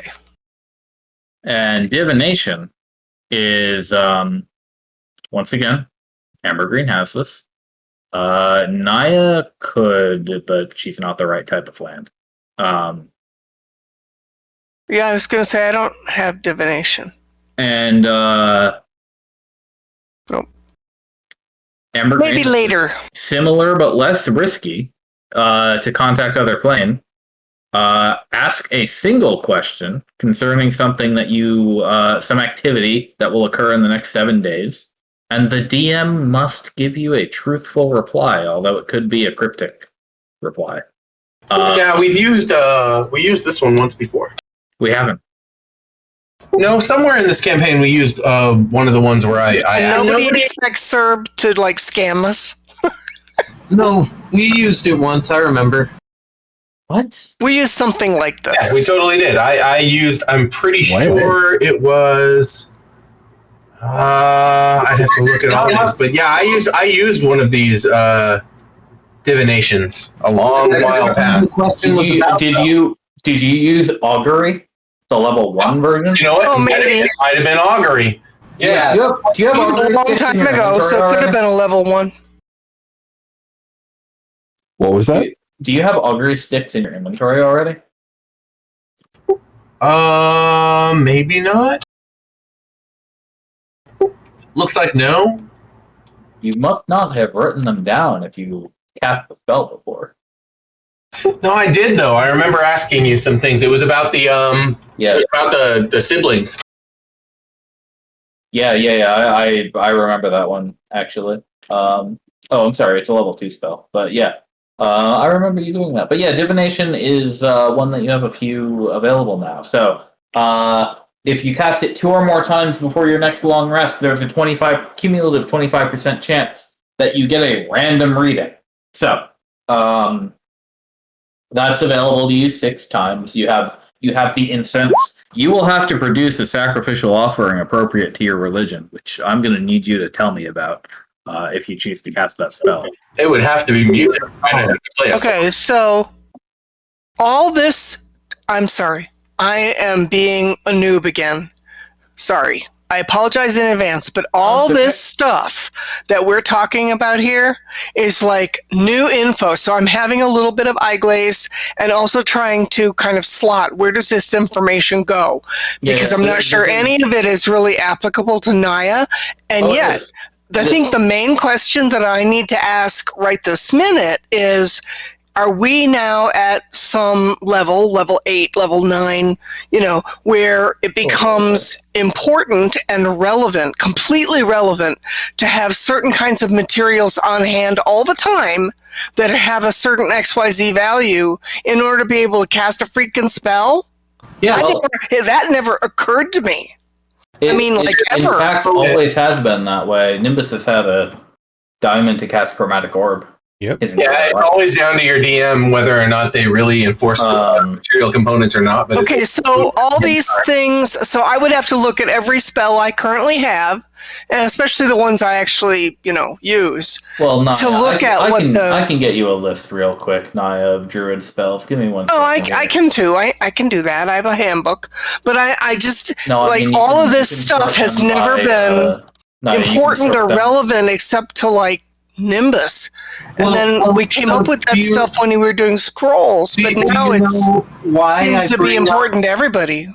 Do you know why I bring up why I have tiny tarts, a feather, and a feather? He can't use a spellcasting focus. Uncontrollable after. Okay, Naya. One person at a time, please.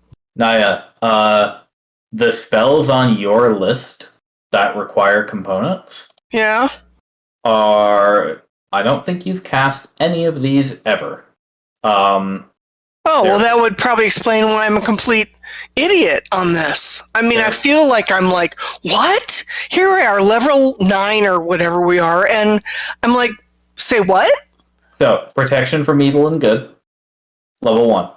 Second level, augury, continual flame, revivify. 4th level, divination, stone skin. Those aren't even on my list. Oh, stone skin. They should be. Stone skin is. Is divination not on your list? No. Oh, wait, yeah. Why is it? That might be on Natasha's list. Maybe on Tasha's, but not on mine because I looked at it and said I would never use that. Yeah, okay. Fair enough. So wait, stone skin though. 4th level abjuration. It does say VSM diamond dust worth 100 gold pieces. But can't I just give you 100 gold pieces? No, you can't. You can't just throw 100 gold pieces into the air and have them disintegrate. Well, that's a good thing to know, for fuck's sake. Shit! You have to have already spent them on the material components. No, I know how. That's why she's saving her money, so that she could just buy shit when she needs it. Yeah, But if she can do that, then okay. So suddenly I have this whole other thing I have to learn.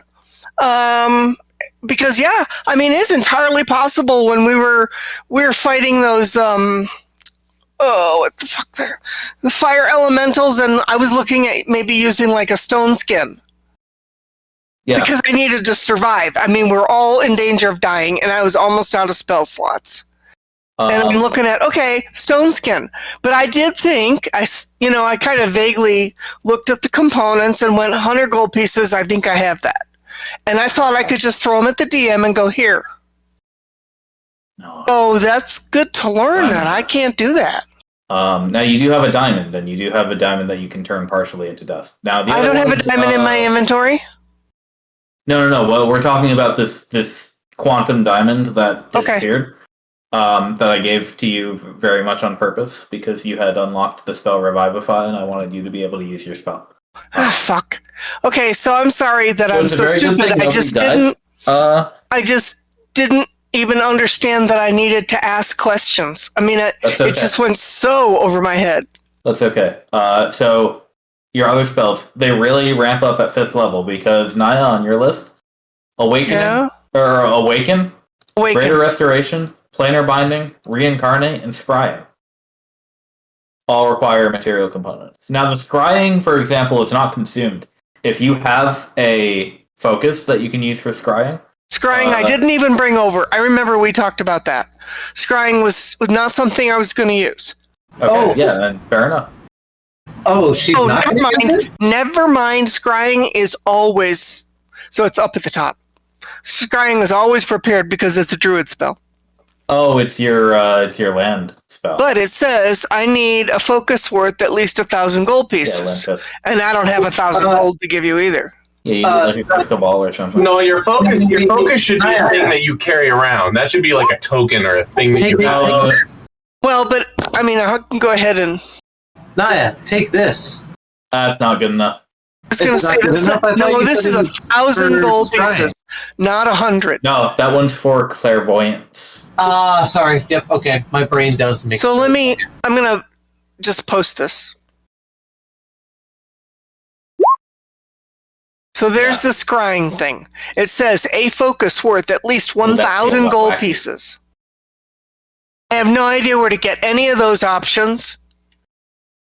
And I'm going to have to remember that if we ever run across a crystal ball, a silver mirror, or a font filled with holy water, that I need to, say dibs or something. I have a silver mirror. Not one worth 1,000 gold pieces. No, I don't have... Well, that's that's up to the good graces of my guild. Did they give me that? No. Okay, I'm sorry. I did not mean to derail this, but I'm just going to have to look at everything because I did not understand. Did not understand that there's a whole other thing that's now happening as we get higher level. So, thank you for it's taking the time. Of many spells, but the highest level spells. Go look up something like Hero's Feast. Or Simulacrum, or... Well, I've got Planar Binding, Reincarnate, Scrying, and Awaken on here, where I can look it up and go, well, how the hell do I obtain such a thing? This actually goes back to what Montlarn and I were talking about, too, so we have a diamond right here worth 500, and if nobody wants the polymorph, though Nimbus actually has a really good argument for why we might want to keep the polymorph pearl. Yeah, I want to. I'm just going to use it, add it to my spell book, and then we can actually use it because I gotta say, turning one of us into a giant ape on the battlefield, that's kind of ridiculous. Polymorph is a good spell.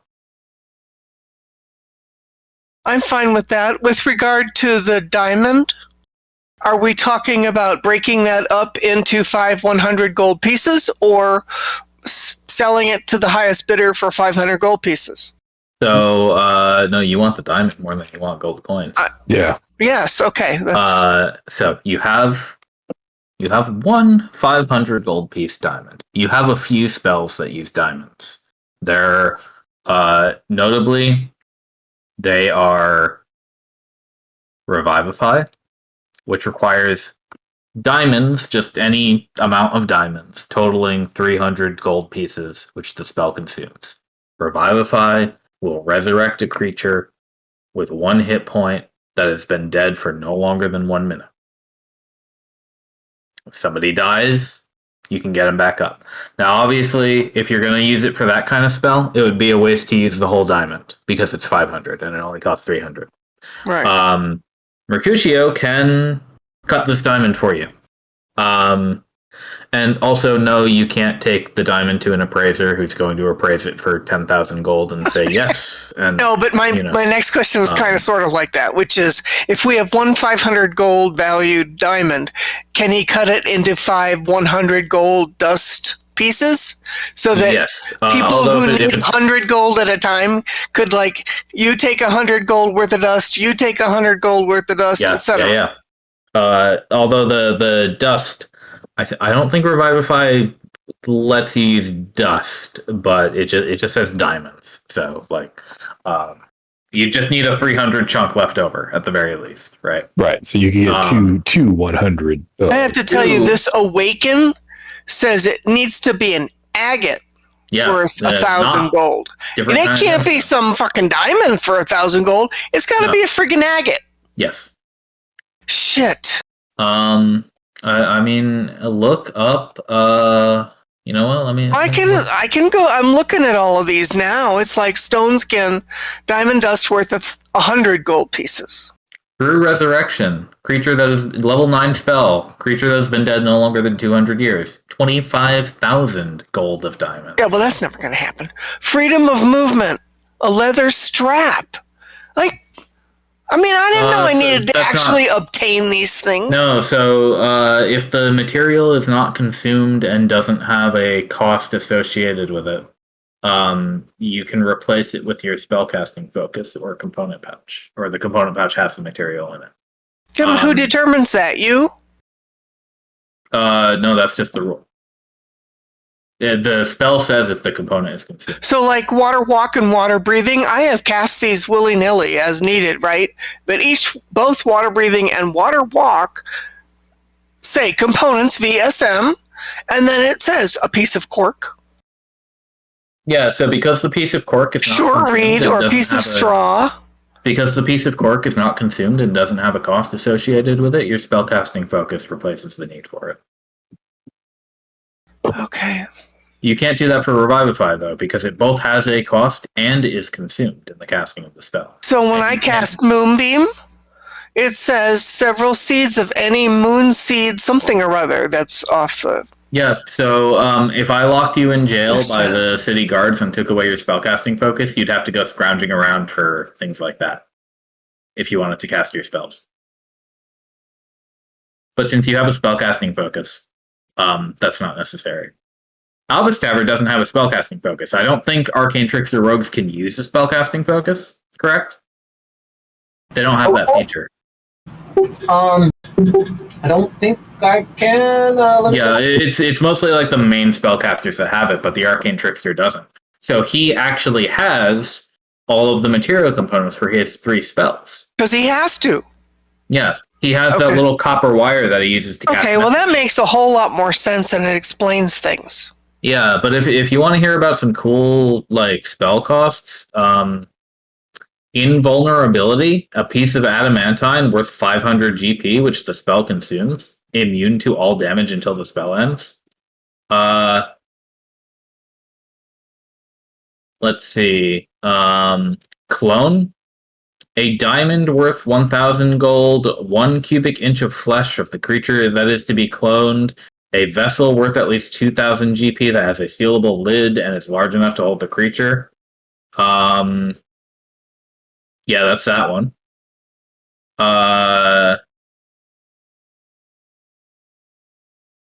Simulacrum, a powder composed, or no, sorry, sequester, a powder composed of diamond, emerald, ruby, and sapphire dust, worth at least 5,000 GP, which the spell Well, for consumes. God's sake, we're level 9. I mean, I have 649 gold. That's probably a lot because I've been saving it for shit like this. Well, I'm tracking your retirement fund. Don't worry. But this is a weird campaign. So. All right. Well, thank you all for indulging my noob questions. No, it's all good. This is So what the hell? Okay. The question that needs to be asked is the diamond that you have. You obviously, so you have the option for Revivify.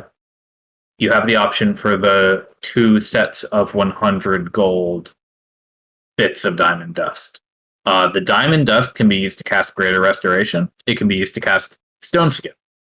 Both Naya and Ambergreen have access to one or both of those spells. Ambergreen, I forget if you have Stone Skin, but Naya has both, and Ambergreen has Greater Resto at least. Okay, so Reincarnate says rare oils and unguents worth at least, I don't know what it's cut off. 1,000. Okay, so the oils and incense and stuff that we got are not worth 1,000, right? They are. You have enough for one cast of that, or one cast of Hallow, which is the same price and basically the same stuff. Yeah, and I do have Hallow. Okay, and I have Reincarnate. So you don't need to use those now. Also, can we trade materials in case of we need them? They are objects, so you can do whatever you want with them. Do not think I have Stone Skin. Doesn't look like it. Okay. Yeah. So Naya has Stone Skin. That's kind of a druid you thing, both have Greater Resto. Stone Skin and Greater Restoration both require 100 gold of diamond dust. So okay, so if we're going to break this diamond, Naya is requesting 1 pouch of 100 gold pieces worth of diamond dust. And then Ambergreen would get the other one for Greater Resto, and then you'd have a diamond left over for Revivify that either of you could use because you both have a 300 gold diamond, right? Yeah. Now the other option is Ambergreen knows Ray's dead. Right, Ambergreen? You just learned. Wait, what? I just learned what? You just learned Ray's dead. Oh yeah, I have Ray's dead. So you have a 500 gold piece diamond, which you could use to cast Ray's dead. However, that would mean you don't have any diamond dust if you do that. Right, so it's that or Resto. Yeah. So that's basically the choice that you need to make here. If you want to be able to cast Greater Restoration, you should probably make it during this long rest. That's up for you spellcasters. I mean, I cast spells, but I mean, no. Anyway, Nimbus, take this. And Nimbus, if you would like to add if you would like to add polymorph to your spell list, how many hours does it take? I think that's just 8 because it's a 4th level spell, right? Something like that. So we're not too worried about you potentially being too insane to do it this week. No. So if you want to simply destroy that object, add polymorph to your list, you can go right ahead. That's what I'm doing. Okay.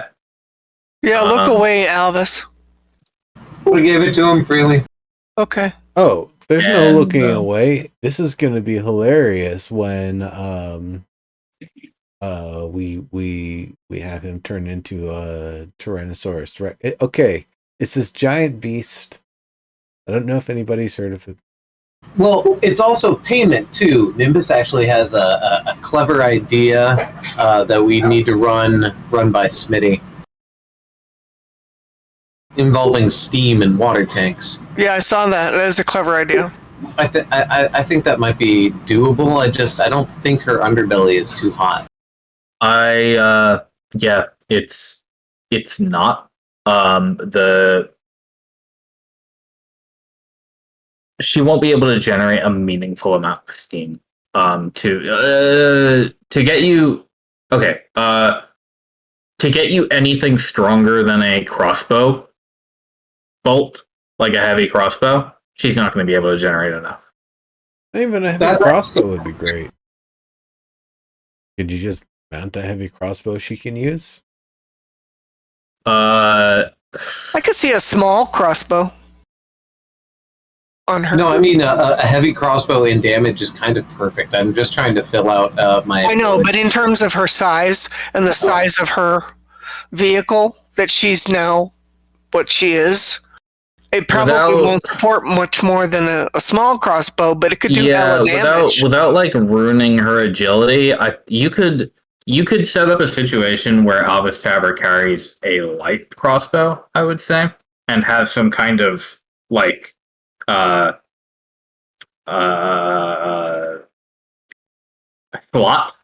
that he could slot it into on Keen to like pause and take aim while he's riding her. But an autonomous heavy crossbow like on her back would probably fuck with her ability to be a fast panther thing. Yeah, most definitely. That's kind of why I'm thinking of going this wand or some kind of focus route. Well, Magical instead of powers will something be- on top, I don't really know as much about the internal composition. Would there be length inside to be able to use like the mouth as an exit port? She would have to be given a mouth because she currently just has a faceplate. But Well, I think Albus Tabor wants to do that anyway. So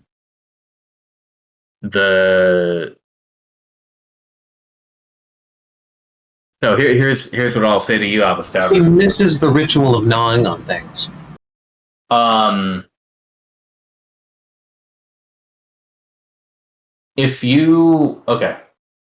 Albus, if you carry a hand crossbow in your hand on your person, Albus Tabor, can you sneak attack with it?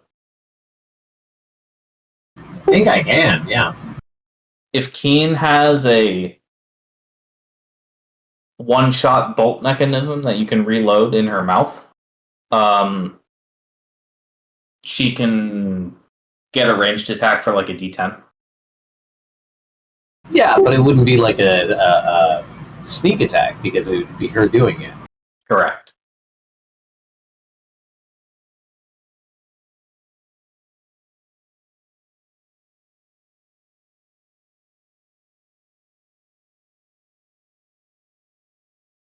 If you were able to get something magical like a wand, like a magic missile wand, just as an example, she could have magic missile breath instead. That's what I was kind of thinking. Oh, that's the conversation that he had earlier with Dex. Yeah. So those are Albus. Those are really the options we're discussing here, basically. Yeah. We're good. To theorize. And I got Nimbus on the watch too. You should be able to see magical materials better than me. Yeah. I mean, Nimbus can identify the magical stuff and knows about the arcane things like,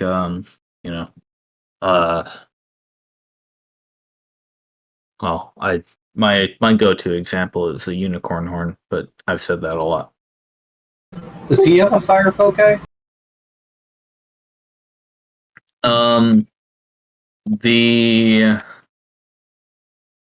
sorry, Nimbus. Do you have a fire focus? Yes, Nimbus has one on his bracelet to make his geyser steamy. Yeah, that was from the crystallized gland. Yeah, absolutely was. Technically, I think of my flute as my focus, even though I don't necessarily need it. I was just wondering how we could maybe figure out. We could also attach something to Keen so you can cast touch spells through her. Alright, I'm good. Did anybody say anything important? They were talking about Keen still. Yeah, I was going to say you missed Albus Tabor. saying that his plot was to find some way to attach something to Keen that would allow Nimbus to cast through her.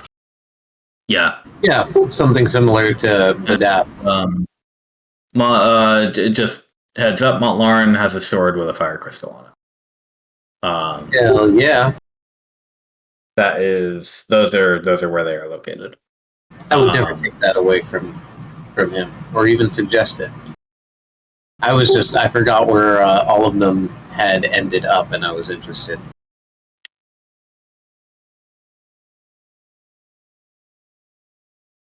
But yeah, I do want to figure out this spell component thing for the casters. So Nimbus, let me tell you that you are able to unravel this pearl like a ball of yarn as you decipher the magic from it.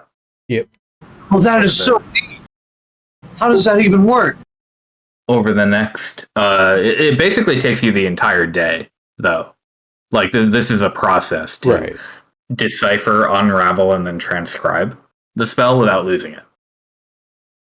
But I don't think you have to make any checks. It's straight up just you do it, and it takes time and money, and you have the inks. So yeah. Now, Naya and Evergreen, what are we thinking between the Revivify or the Raise Dead option and the restorations? Well, I can use it in these ways, but I don't particularly have like any like desire to have it because it's valuable. My question is, do you want a pouch of diamond dust to cast your spell on hand right now? Yes. I think yes. Okay, cool. So, Mercutio will cut the diamond for you. He'll crush the two pieces into pouches of diamond dust. So, each of you please add one... What's the weight? A pouch of diamond dust, 0.5. Most of it is a pouch. Yeah, it's not a lot. It could even be in a vial if you wanted.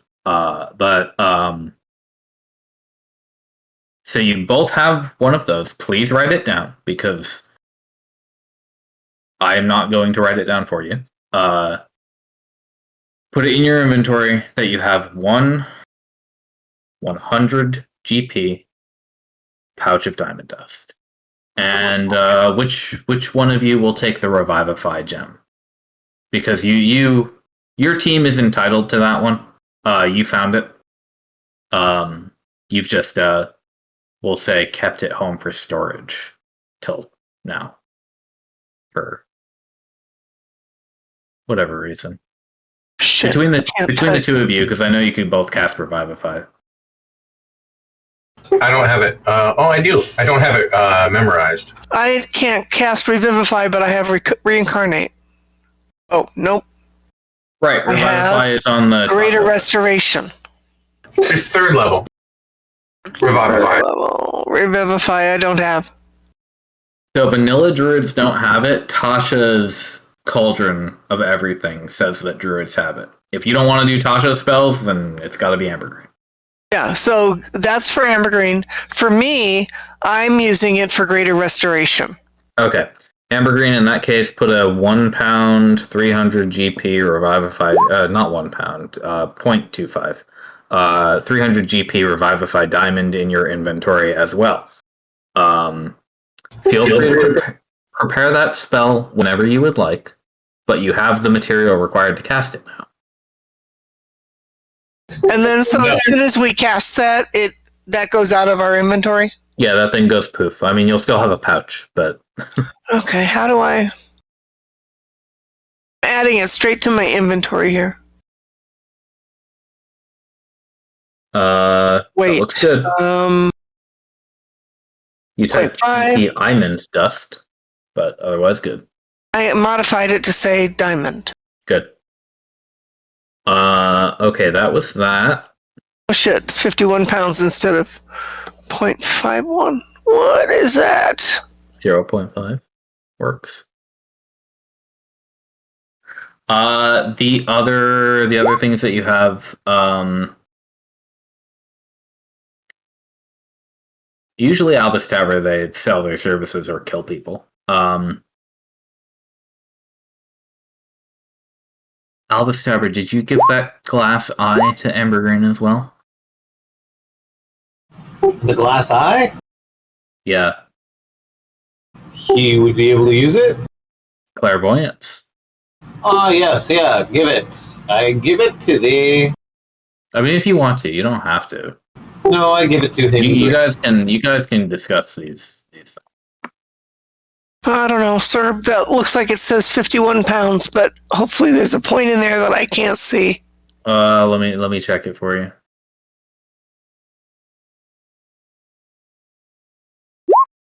Ambergreen, you'll be wanting to take this. I took it out the eyeball of that guy that you sent into another dimension. Right. Yes, right. You might be able to use it for clairvoyance. Where Yes. is the weight? Do you have to go into edit mode to edit weights of things? Yeah. Yeah, no, yeah. You typed it in 0.5. That's correct. You're at 51 total.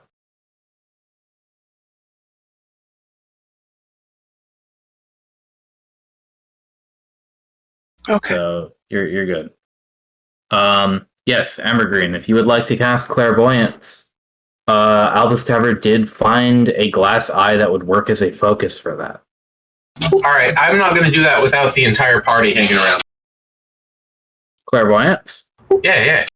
Because that is, you create an invisible sensor within 1 mile in a location familiar to you, or in an obvious location that is unfamiliar to you. Right, but that's still listening in on shit. Like, I'm not going to do that right now. When you cast No, you're just saying you can now. Yeah. Cool. All right, in that case, file it away. Yeah. Okay, please put on your sheet that you have a 0.5 pound clairvoyance focus or clairvoyance glass eye or whatever you want to type it in as. Got it. Okay. Good. We're almost done. Now, you also have, you do have some of the materials required to cast Divination and Hallow or Reincarnate. Now, both Hallow and Reincarnate are very, big, long-term spells. Mott, I believe it lets one of your swords do fire damage instead of slashing. Right. Yep. Okay. That makes sense. I just forgot to write it down, so I needed to make sure I understood it before I did. No problem. If I remember correctly, we put it on a new sword, so you have more than one. Right. Apparently, I have to tell this party to write down things in their inventory specifically. Otherwise, the treasure disappears. I'm so used to not taking treasure that I never Me think. too. I don't even think about it. It's always Nimbus that needs it or Alvis that wants it or, Well done. you know. Well done. That's exactly how you should think. Well, I mean, here we've been at this, 5 years? And that's still how I think. Nimbus and Alvis Tavern are the ones who get their treasure, yes. Okay, so I can do Reincarnate, but I can't do the others. Can we reincarnate Bet? Unfortunately, it does have a 10-day timer, and he was it dead does. for a little bit longer. The 10-day timer means parts anymore. He came back as a monster. a 10-day timer means that if somebody dies, we can do the decrepify thing, bring them back home, and then I can prepare the spell, because right now it's not prepared, and then do it. Yeah. From the safety of the base. I mean, it gives us time. Likewise, I assume that if you're going to cast Hallow, it's something you're going to, make a plan to do, and it also takes a while to cast. It takes 24 hours to cast Hallow, so you have to. That's a spell you have to commit to. It takes 24 hours, but then also it's not a thing; it's a place. It's a space and time. Like you can't hallow an object. Yeah. You would Hallow this fort. Okay, so I have to touch the dead or piece of the dead for 1 hour while I cast this. Yeah. 1 hour. I was actually wondering if we shouldn't hallow each of the obelisks. You've only got enough for one casting. One cast? I thought. Oh No, they're 1,000. 1,000 is the value of 1,000 gold pieces each. Yeah. And it's the We should- oils and stuff that are in those urns that we found. We should So- hallow the lake. Ooh. I'm not telling you how to use your materials, but you are free to choose whatever you want to do. Mhm. It's perfectly viable. Hallow to the decide tree? to keep these materials at home until you know what to do with them. These urns. Yeah, I mean, make a decision. Then you pick them up, bring them with you to wherever you want to hallow something, or if you need to pull back or reincarnate, you have it Right. in storage. These things are yours. Nobody else will use them in the commission unless there is a great need. Hallow your ween. No, I like the idea of the lake because it works into getting that thing Yeah. from the grandmother. You'd have to look at what the rules are in terms of what it can be applied to. Like a lake can be a pretty big thing versus a tree stump. Yeah, the area can And have so- a radius of up to 60 feet. couldn't get the whole lake. You couldn't get the whole Not lake. the What whole if you lake. did the tree? Maybe The whole original tree. tree. Or that grain of sand, or yeah. Well, she's out of the grain of sand. Oh yeah, she is. No, good point. So maybe just my the bad. tree, but then I don't know. She would have to. It might kill her. I don't Give know. her energy protection from water or from dust. Celestials, elementals, fae, fiends, and undead can't enter the area. However, you can So if she's been exclude one or more of changed, those types of creatures from this. then as a fae or sylvan, she can't enter her own damn tree, right? Well, you could exclude her, but yeah. Yeah, you can say this hallow doesn't restrict fae if you want it to. Right. And she's not actually a dryad, she's a naiad, right? So it's the lake. Yeah, we want to do the source of the lake. Right, and that's what grandmother told us, was that it was more about the source of the lake rather than the lake. And the It was filthy dragon. something about a spring. Right? Yeah. I mean, the closest thing I have to consecrating anything is remove curse. And I don't think that's going to cut it. So hallow or something like it would be the next scale of magic up, right? Yeah, I mean, Ambergreen upcast dispel. Yeah, Ambergreen upcast remove curse to level 5 on the polluted river that you guys just dealt with a few days ago. Yeah. And Yeah. that was way less problematic than the city that you visited. Right. What did it cost him to cast that, though? Something he already had? Fifth level spell. Yeah, remove curse. Well, okay. I like remove curse to have component costs for certain curses. The same way I like cure disease or Right.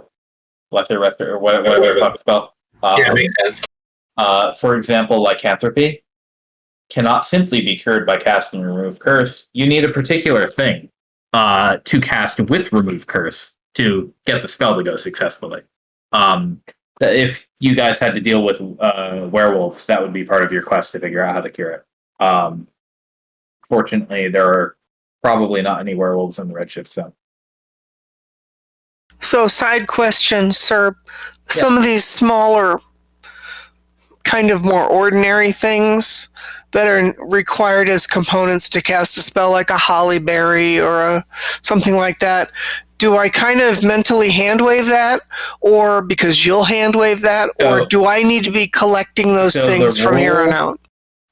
So the rule for spellcasting, the rule for the material component is, let me tell you the rules for all three components. Vocal components, you need to say the sounds. The vocal component are specific tones, volume, noises that you have to make.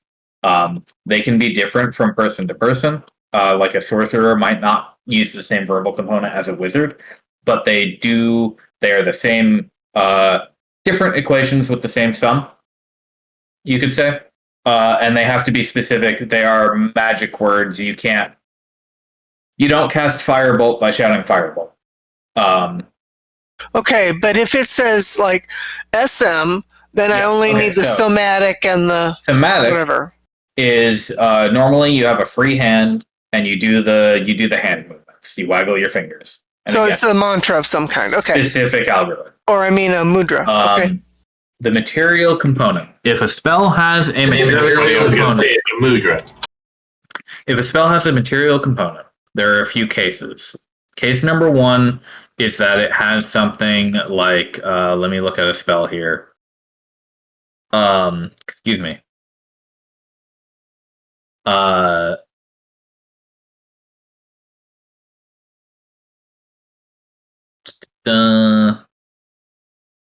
looking for a good spell that has a good component here. Jump. The jump spell, level 1. Requires a grasshopper's hind leg as the material component. Right. If you don't have any other tools to cast jump, you must, because it's VSM, you must say the magic words, you must waggle your fingers, and you must have a grasshopper's hind leg in your free hand. If you have a SM spell, you can have the material component and the somatic in the same hand. So you just need the one free hand to do both of those. But either way, you need to have the grasshopper's hind leg for that. However, the grasshopper's hind leg does not have a gold cost associated with it listed in the spell, and the spell does not say it consumes the grasshopper's leg. So, because Naya, you have a... Where is it?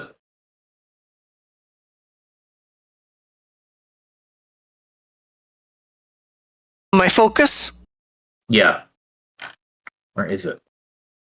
You Down have below. a quarterstaff. You've had that the whole time. Quarterstaff. You've never used it to hit anything in your life. Yeah, I have. I've whacked a few things. Really? I think. In the early days, yeah. Maybe. You have a quarterstaff, so you can use that as a spellcasting focus. Because Thou you have shalt not pass! Because you have a spellcasting focus, you can replace the material component for jump with your spellcasting focus. So your free hand can hold your quarterstaff, and you can cast jump. Easy. Now, because a spell like... what's another good one here? Oh, we could just look at Stone Skin. Well, I'm just looking like something like detect poison and disease. It says very specifically a yew leaf. Now, if I don't have a yew leaf, should I be, from here on out, now that I know about this stuff? So should I be acquiring them? The spell does not have a gold piece cost associated with the material component, and the material component does not say it's consumed. You can replace it with your quarterstaff, your spellcasting focus. Okay, so that's the criteria. Not consumed and no gold cost. Right. So Stone Skin, right? All right. Spell right here. I can work with that. Yeah. Stone Skin requires diamond dust worth 100 GP. So it requires the diamond dust, and it consumes it. So you have to supply the diamond dust every time. A spell like... Stone Shape, right above it. Stone Shape requires soft clay, which must be worked something. That one is actually kind of arguable either way, but I'd say you could probably replace that with your focus. 90% of the time, I'd rule that way. Mechanically, as written, it would work that way, but for role playing, you might need that to be different depending on what. Yeah, that's one. I'm just looking at things like a bit of fur from a bloodhound, or a caterpillar cocoon, or some of these, small things, and it's like I have not acquired shit because she is always so over encumbered all the time. So if I need to be acquiring stuff, I'll get it. This spell belonging to Nimbus that I just pulled off of his sheet, Chromatic Orb, requires a 50G diamond.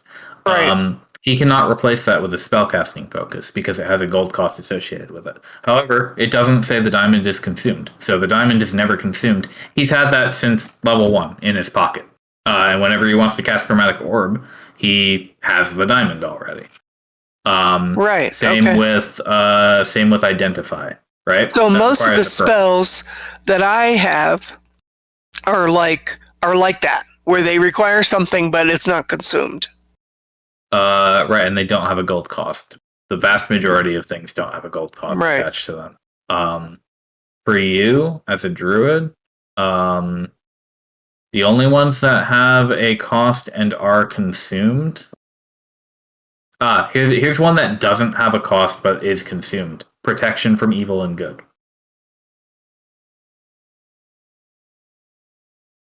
You don't have that because you didn't take the Tasha spells.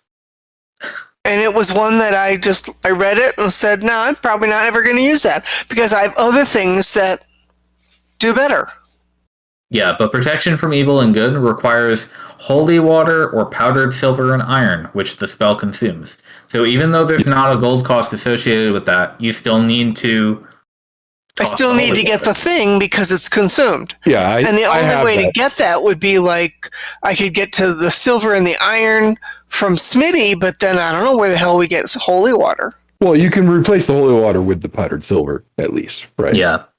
Okay. But yeah, like I have that spell, but I don't prep it because I don't want to bother dealing with the components. So I only prep the spells that don't need them. See, I wasn't smart enough to understand how this worked. To I be just fair, Lauren, you didn't are even get those spells. You could like order a few vials of holy water from the. Right, I was just thinking that. I was like, actually, at this point, I could probably just requisition that, right? Yeah.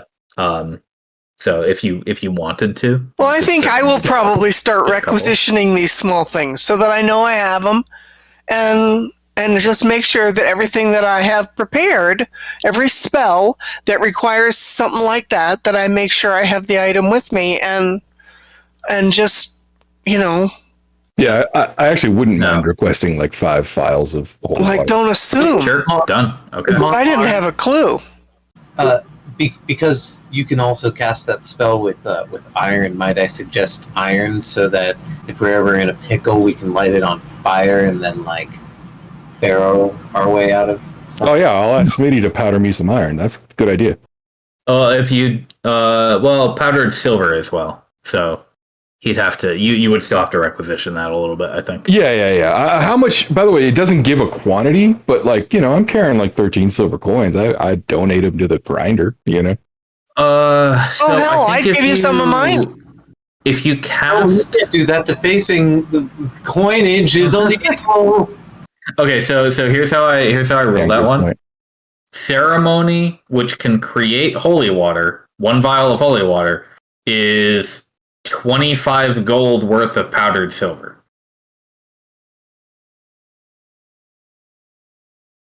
I don't have any silver coin. I see. So I'm better off going with the holy water one way or the other, honestly. Well, you're fine going with the powdered silver. I'm just saying, like, if you don't have 25 gold worth of silver coins, that's not going to be enough powdered silver. Yeah, that's exactly right. It does a lot of silver, though, so maybe that's not the best. Maybe not the best, but I'm just going by the ceremony. I'll stand by my 5 holy water vials. That's cool. Okay. Noted. Like Naya was saying, if anybody needs anything, feel free to make note of it. Although Naya, you will not be able to requisition a 1000 GP agate. That's something you might have to find. Yeah, I figured. I don't have 1,000 gold anyway. Can we just ask for a steady flow of small diamonds to come our way? Like, even if we're getting 10, 25 gold worth of diamonds from the commission each week, that'll pile up and that'll give us more shots at some of these spells. Well, yeah, we're using diamonds for some of these spells, but then don't we need mithril more to make obelisks? Mithril on. I mean, they're going to freak out if we're ordering mithril and diamonds. I got a plan for the mithril. No, I saw that plan. I liked it. I like it. And diamonds are still difficult to come by. Okay. Yeah, I mean, if they're freaking out over mithril, they're gonna double freak out over mithril and diamonds. I mean, we're asking for all this shit, and it's like It's 10 to it's 25 not- gold people- worth of who do you diamonds. think you That's are, not you much. people? it's not so much that it's mithril. It's that it's like a ton of, well, I guess 500 pounds of mithril because it's Right. heavyweight, I mean, it's a but, lot. but yeah, it's a big fucking chunk. And then that's a lot.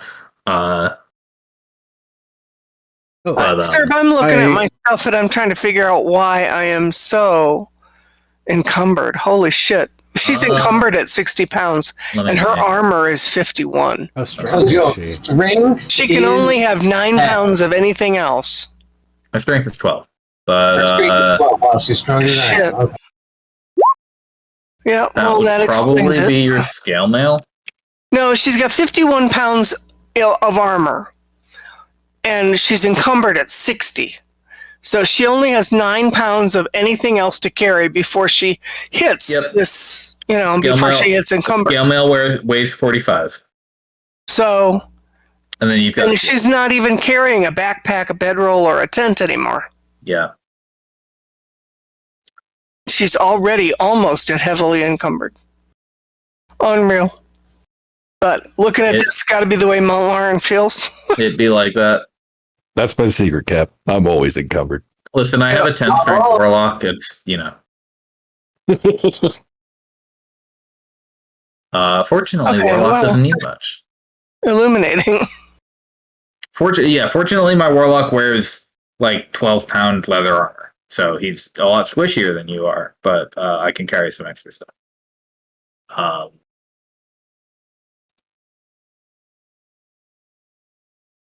Okay, I think last material related question I need to ask. Amber Green, one more question Yes. for you. Okay. You've got this incense that you can use to cast divination a few times, 6 times total. Now, obviously, this is a little stockpile for you, and unless you wanted to get risky, you don't need divination more than 1 time per mission, basically. That's true. So it's up to you how much you want to bring with you. If you want to bring any of it at all, if you want to, you could always do a divination before leaving town, even. Yeah, I think it would be best to set these into like a locker or something, so I can burn them once per. Sorry about that. Not a bad idea. So yeah, and it answers a course of action within the next 7 days. So it's kind of perfect for the questing format you guys do, where you can ask about something you're planning to do in your upcoming quest, and then I will have to answer you with some kind of answer. And as long as you don't cast it again, there's no chance that it's a lie. Exactly. Crowbar. All right, so we will leave the 6 divination casts at home, but Amber Green, if you can do me a favor, I will note these down myself, but if you can also note down the divination casts like in your inventory, the incense for it, and Yeah. you can make it weightless and just not carry it, but just so like both of us can be keeping track of it when you're doing the casting, and so you don't forget that you have it. That would be a good thing. Yeah, absolutely. Oh, and also, obviously, if you want to cast it, you'll have to prepare it. But Right. Well, we'll do it. We'll do it every time. Like, if we're gonna do it, we should agree on the question, and then I'll do it. yeah. Like you can swap out to divination before you go, and you'll have to stick with divination on the quest because you'll have prepared it already. But at least you got some use out of it. Yeah. Cool. Yeah, perfect. I had a couple other projects in the works from a little while back that I wanted to check in on. Sure. So I put 500 marks towards getting some underwater swimming sort of gear. I don't know that we're ever going to use it, but I would imagine that's ready by now. Is this the same project as the diving bell, or is this personal swimming gear? This is different. Okay. This is And more this- like assuming that we're using water breathing, and we don't want to Oh, freeze. right. So it was like, yeah, heavy padded stuff and like flippers and stuff, right? Yeah. Yeah. So that's ready and available. The stuff is quite heavy. These you basically have built suits for your team, and they're gonna probably be like flippers and all, coat, pants, and like I guess you wouldn't have a helmet, but it would be like a if you're trying to keep cool, maybe it would be like a Warm. Warm. It would be like a tight hood sort of thing. Yeah. It kind of like wraps around your head, and then you have the face open. Obviously like gloves, heavy gloves. So the whole thing is Albus Tabbers will be half weight, but this whole suit's gonna weigh 20 pounds each. It's thick, sturdy, watertight.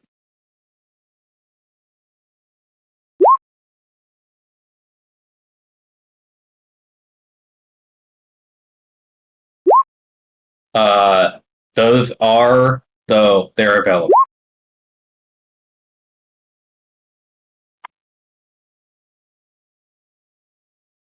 Water breathing not included. Yeah, All water right. breathing not included. No helmets.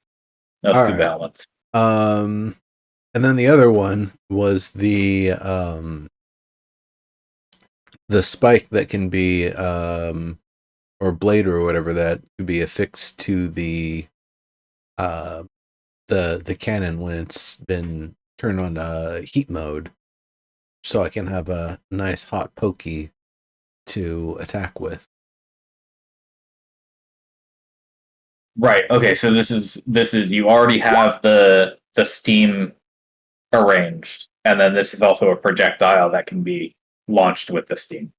Oh no, I the projectiles are something separate. This is something more that Oh, this is like a bayonet. Not even like a bayonet. Like it would, if I know it's going to just be a close range sort of thing, and we're going to be, punching and slapping our way out of there. Yeah. It's basically like one of those punching glove things that they used in the World War era that you punch the person and mash their guts or whatever. They don't let you use that one anymore. No. But yeah, I get what you mean. And it would be the blade heated because of the crystal. Yeah. Yes. Yeah, that's you can attach it to your objects.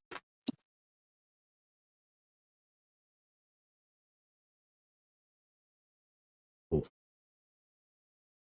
And then are we gonna call that it will be that'll be as long as you're in heat mode, fire damage type dagger. Okay. So still gonna be dagger 1d4, but it's gonna be fire instead. Fire type. Yep. Okay. Cool. Charisma saving throw. Oh no, that was fucking. I don't even know why that happened. Oh, okay. Let's see where I clicked on the pencil on my character sheet. Like I literally have no idea why that happened. You roll $25 a month. add.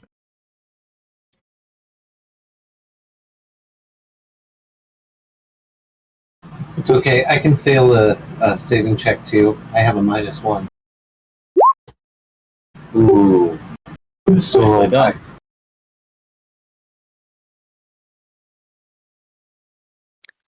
All right. So that was a lot of business, but is that all of the business? Um, No, we got to go kill a dragon or figure out how to kill a dragon prince. How does that work? No, I mean like seriously, like how can we load the deck, kill this dragon bastard?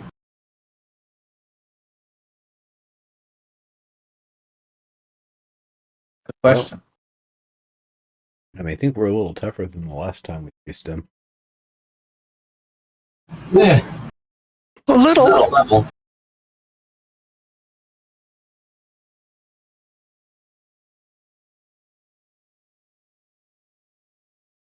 Has he even come back? I wonder if he's trying to figure out how he's gonna get us trapped in the sand again. Yeah, you haven't seen Prince Vashta since your first encounter with him. That was a little while ago now. That was 2 weeks, right? Yeah. Yeah. Or two shifts. Yep. Still more Um, like 3 weeks, really. But yeah, I think that is probably the extent of things. Okay. When you all are ready and when you have taken your rest, gotten some bath, you have eaten Mercutio's food,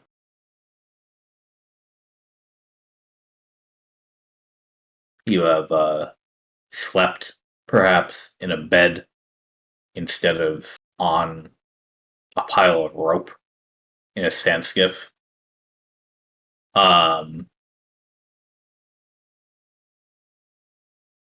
The following morning,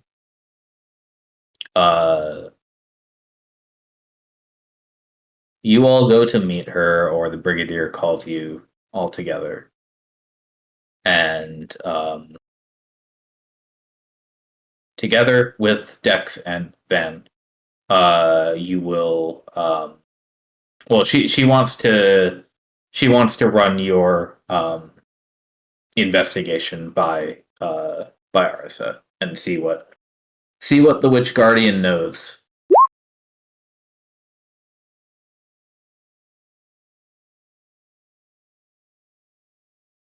All right.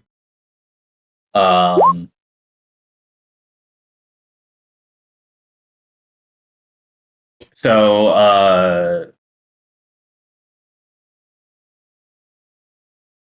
the brigadier will. I'd probably want to have grandmother on the line too.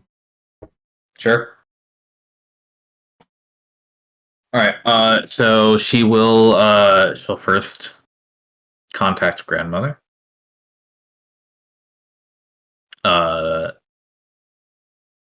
And then call for Arisa, who shortly appears in her ghastly form.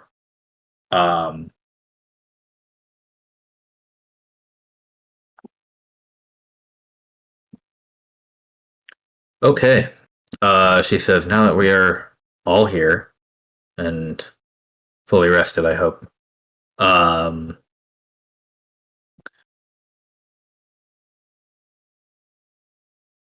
The excellent news that we have is that we may have found another site that we can take for ourselves. But Arisa, the team wanted to speak to you about the discovery. Absolutely. Go for it. Yeah, I was actually just going to ask, what used to be south of Alsanes? Was that rock formation always there? And then I would recount how we found the ruins amidst the subterranean chamber and ask what that might have been.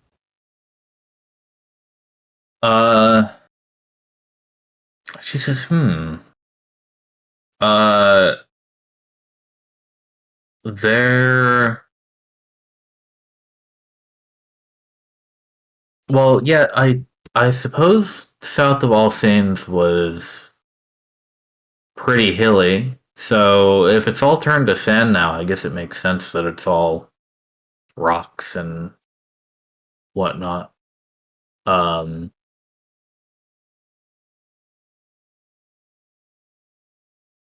I'm not sure about any underground villages in that location, though. Um, and the hmm. Uh, did you find a sort of tower or maybe more like a pyramid in this spot? No. Yeah, not that we could tell. Yeah, we could only really see what I would expect would be the bottom floor of it if it was ever something like that. But if that was ever the case, it was mostly overtaken by the stone by that point. Well,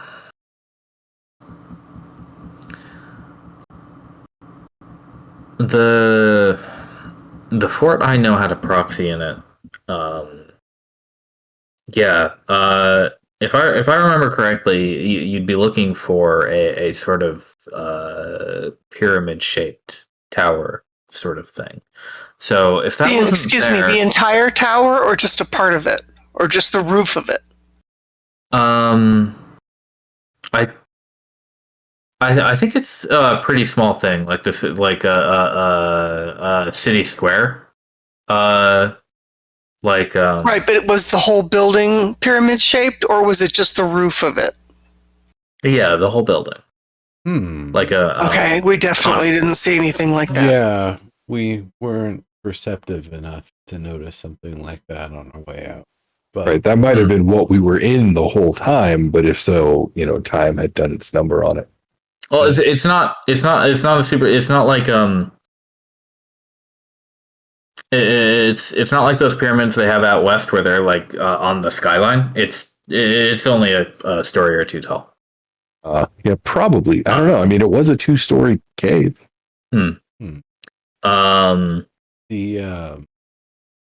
the the sort of person we met in there was an earth elemental named Tumbling Avalanche.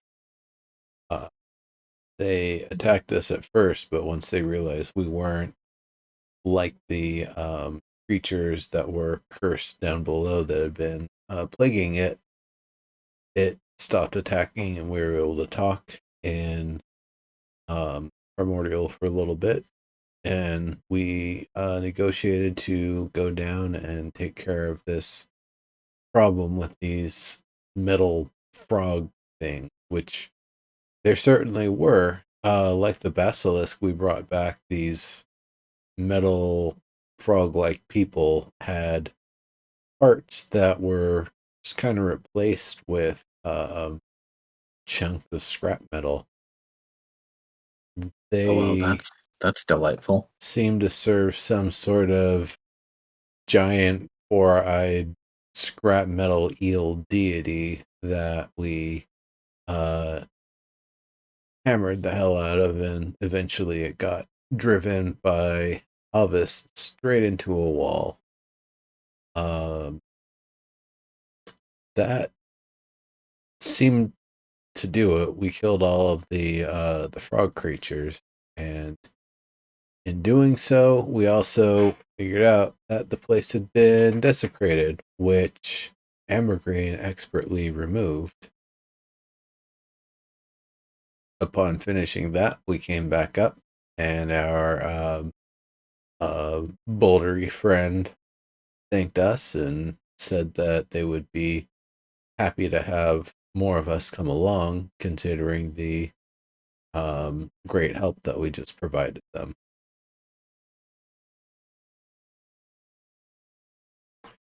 Oh, well, all right then. It's a very defensible location, out of sight, and with Tumbling Avalanche's ability to open and seal passages at will, it seems.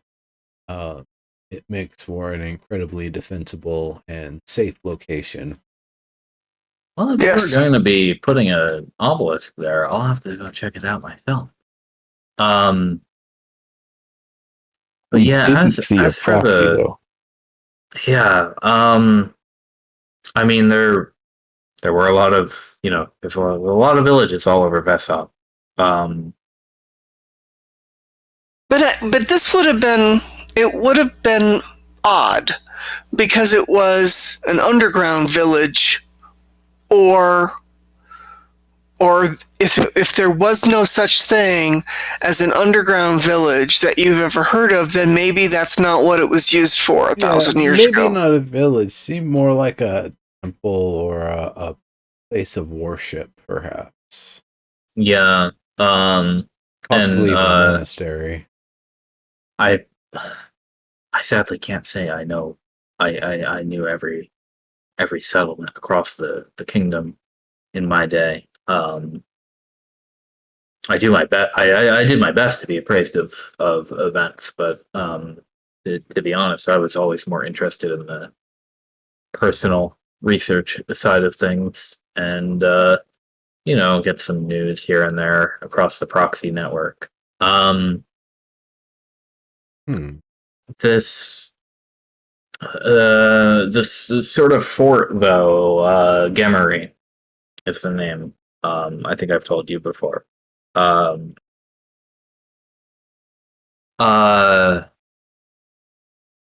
did you say this was from, Alsane? South and east? South, mostly. Hmm. Yeah, here, I can show you on the map. You may have found a more nearby village, or monastery, or temple, or whatever it might have been.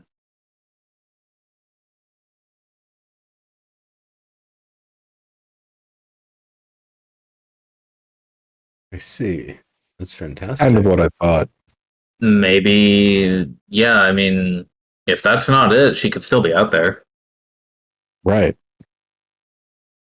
Well, the other thing is that places that are consecrated to one thing or another, but if they are consecrated, that energy will tend to stay and attract others who may not do the same thing, but will do something in a similar principle because they're sensitive to the consecration energy.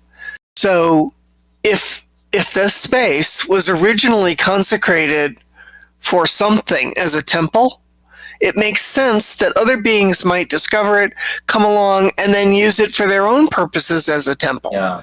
Because it's been consecrated to be a temple. That eel you were talking about, son, that didn't talk to you at all, did it? No, it tried to hit me with a guiding bolt, but it didn't talk. You mean the frog tried to hit you, but the eel she mentioned didn't try to talk to you. No. No, it seemed pretty feral. Well, this is just kind of a guess, but I was able to talk to you when I thought I was the proxy. When I was just a pair of hands. So if I had to guess, if she's in any sort of state, and Miss Mortier told me that the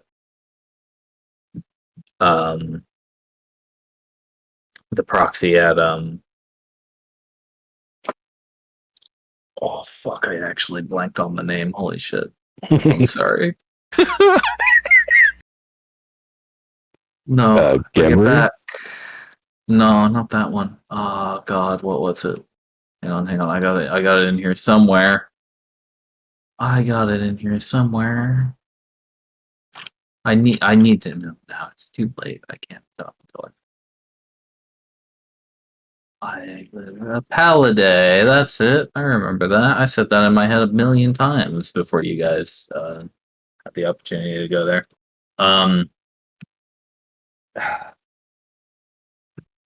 Which Guardian RSO says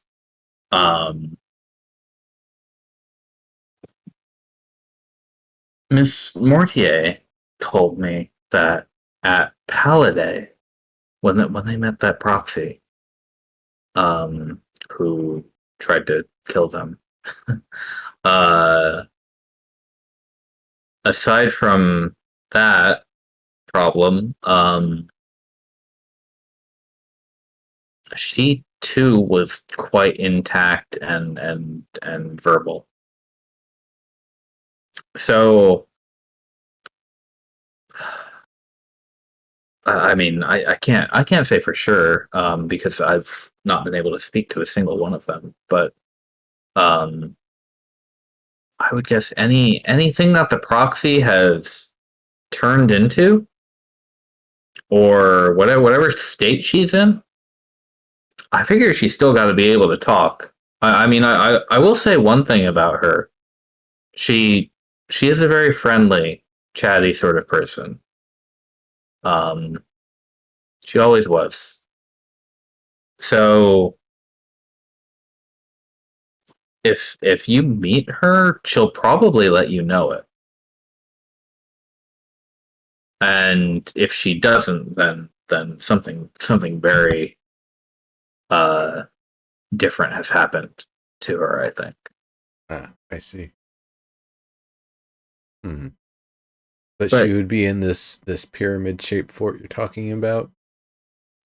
Well, yeah, the crystal brain, as I've described it before. The one that I have up in my tower. Yeah. Hers should be located in the center of that fort. In this, it's inside this tower, and she, as I understand it, she was responsible for running the day-to-day stuff around that whole fort.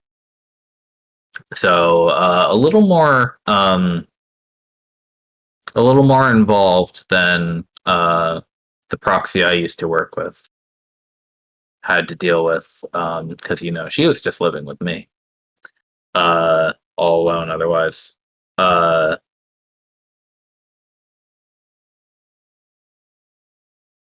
But that one, she had to be in the center of the town so that she could interact with everybody there. Dude, that makes sense. So, yeah, I don't know. If you can find that place, maybe you can talk some sense into her. Get her. Maybe she's fine. I mean, I was kind of fine, right? Well, we had to A little amnesiac. deal with a little something first, but yeah.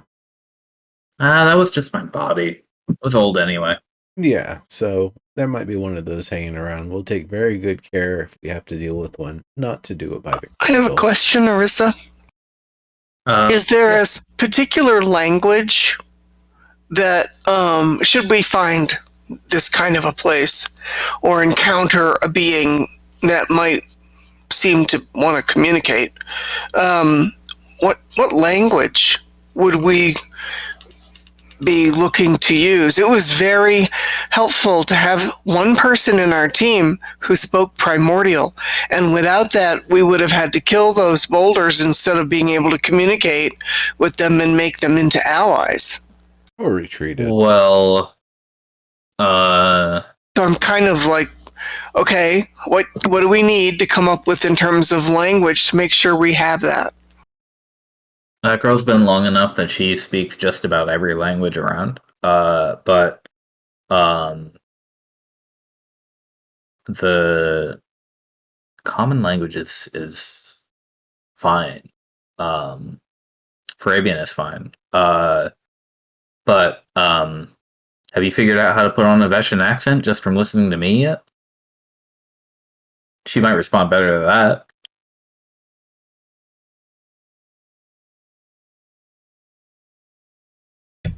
No, but I can work on it. Yeah, probably give it a shot. I am not. Might have to try some performance rolls if you want to try. But yeah, you've heard Veshin. I mean, Arisa. Those times we went in the past and talked about all of them. Yeah, the few instances of that. Grandmother to a certain extent. Not Right, in the okay. past. That would be about it. Mostly it's Arisa. Okay. Because How I know it about kind of doesn't the goblins? matter they speak Goblin. But would they speak common with the Veshin accent? Most of them don't speak Farabian. No, that was in fact a major point of that good yes, old encounter right. with them. Right. But yeah, they're not.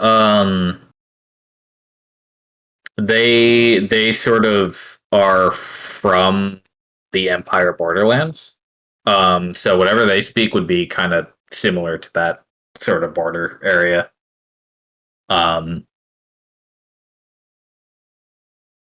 He says, I know it doesn't really matter too much out here, but yeah, no, I can tell clear as day that you all aren't from around here, obviously. Just by the way you talk. I mean, it's been 1,000 years of language just moving along too. I mean, the fact that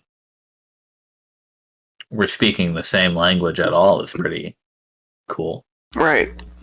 I'm glad you aren't speaking some brand new one I've never heard before. That would be inconvenient. Indeed.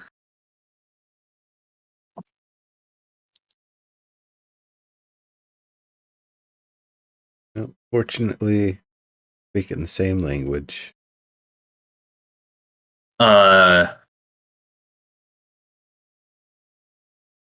Brigadier says, well, alright, so we still need to confirm the existence of this proxy, or at least I would hope to. And I mean, in the meantime, it's going to take us a couple of weeks to secure that site that you found. I think once we secure it, we might be able to start moving into Alsanes. What do you think? Definitely I do mean, more we there. need to figure out some way to reach the Naiad. If we could safely bring the children to the security of that location and have them start regrowing the area from there, that might give us a head start on helping out with our Naiad friend. Except that she can't do moisture. It's deadly to her now. Well, no, the thing that I think she needs most is for there to be life and growth and activity again, so that way you can accept moisture again. That's the thing that's kind of preventing, is everything's dead out there, everything's desert. The more we can regrow the area around and kind of move it towards Alsanes, the more we'll be able to kind of restore things and maybe at least get her to back off of us for a second so we can try to regrow the area. Grandmother, in response, she says those children do have a certain gift for growth.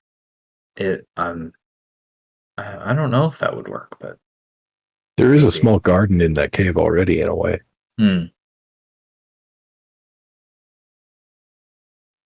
I was actually going to suggest that we that those of us that can cast plant growth on it the next time we're there.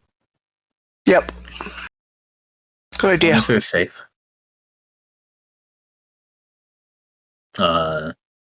Demira says, yes, if we did bring the children, I think I would like to have you all escort them out that way. But we'll have to make sure we have the place fully secured first. We'll need an obelisk, we'll need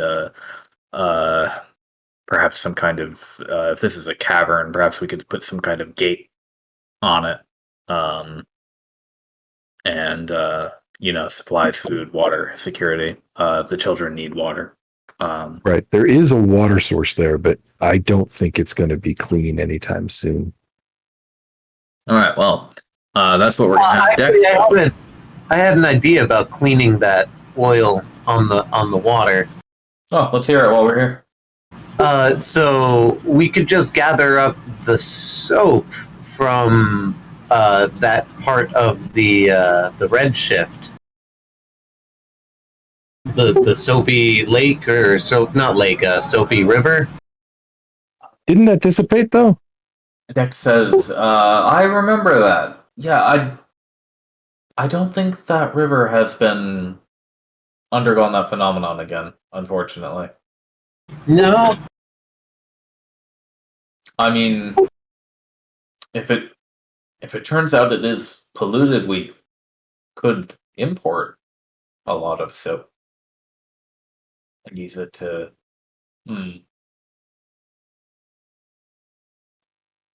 We should have folks investigate it. Now that the cave itself is cleared, we could potentially escort a team out there at some point. What? Yep, that is. Dex says that is part of my plan here. I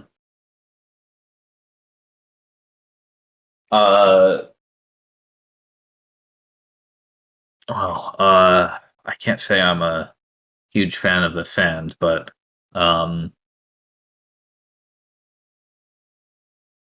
It's dry, coarse, and it gets everywhere. Yeah, about that. And but I have a team who will come with me, and we can get out there, investigate both the terrain and any magical things about it. And I'll make sure it's a good spot for an obelisk too. We don't want to end up lugging an obelisk all the way out there, only to end up in a dead zone. Absolutely. Sounds like a plan.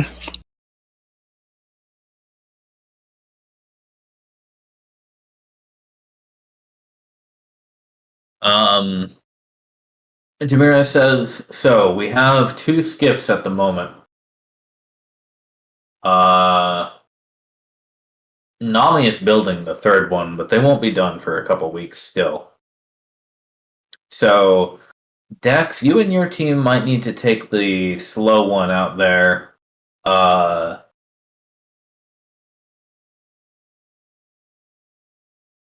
don't think you'll be able to hitch a ride, unfortunately. Those things can only hold so many people, right? Well, I apologize. I haven't tried You know, riding one myself. we have room for, one Goliath or another. Yeah, you'd be able to bring Dex with you. You wouldn't be able to bring Dex and 5 more people. Right. So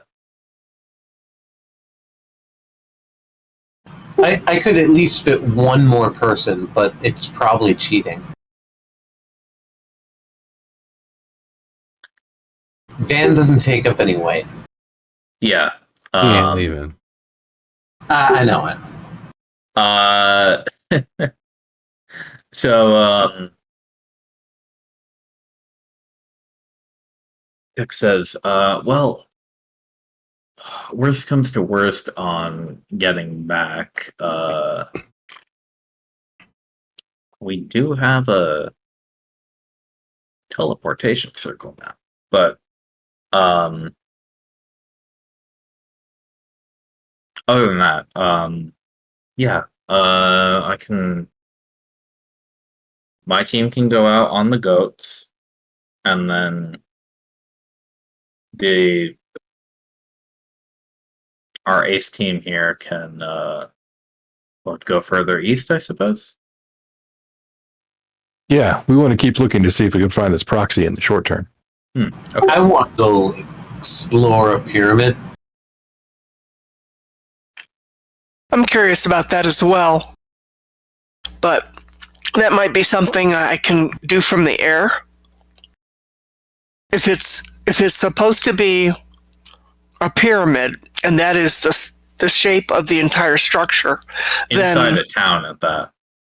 right, then I might be able to just wild shape into the air and look from the sky and see if we find anything. If we don't find anything, then Right. move Well, on. If we know we're coming back to the cave instead of coming back to Chose or one of our other destinations, then we can go further out in our search. You know what I mean? Yeah, Dex says, I don't think I'll be able to have the obelisk up right away. Well, I guess we could pull it all the way out there as long as we've made the place safe enough. Well, my thought was we would go there, double check that it's safe while you were on the way. Let Tumbling Avalanche know you were coming, and then set out once you had arrived. I guess as long as we don't run into that dragon, Fuck that. then it should be pretty safe to. We should be okay to just bring along the materials to build an obelisk, I suppose. And it is a pretty long way, so it would be best if we had some security out there. Yep. And I wouldn't bring the kids. I wouldn't bring the children the first time out either. Oh no, definitely not. You got to see it and you scope it out and see what you think, and then agree or not agree and all that before we think about endangering anybody else. He says, "All right.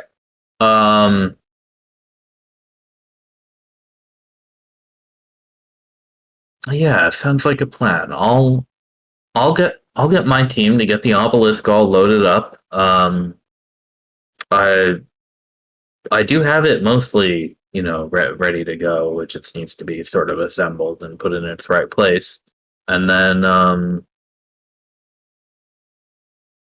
if you can manage to find this proxy and, I don't know, I suppose leave some kind of note at this cave for me, Well, letting me know if I need to turn around and come back home.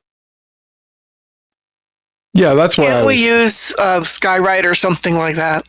Oh, I well, was- that's a good idea. I was suggesting that we stayed until you showed up. Yeah. That we would know you were safe. You know what I mean? I mean, I can go ahead and prepare Skyride, or I think Ambergreen has it as well. Let me I'm not ask, sure. how many goats do we have here right now? At Chose,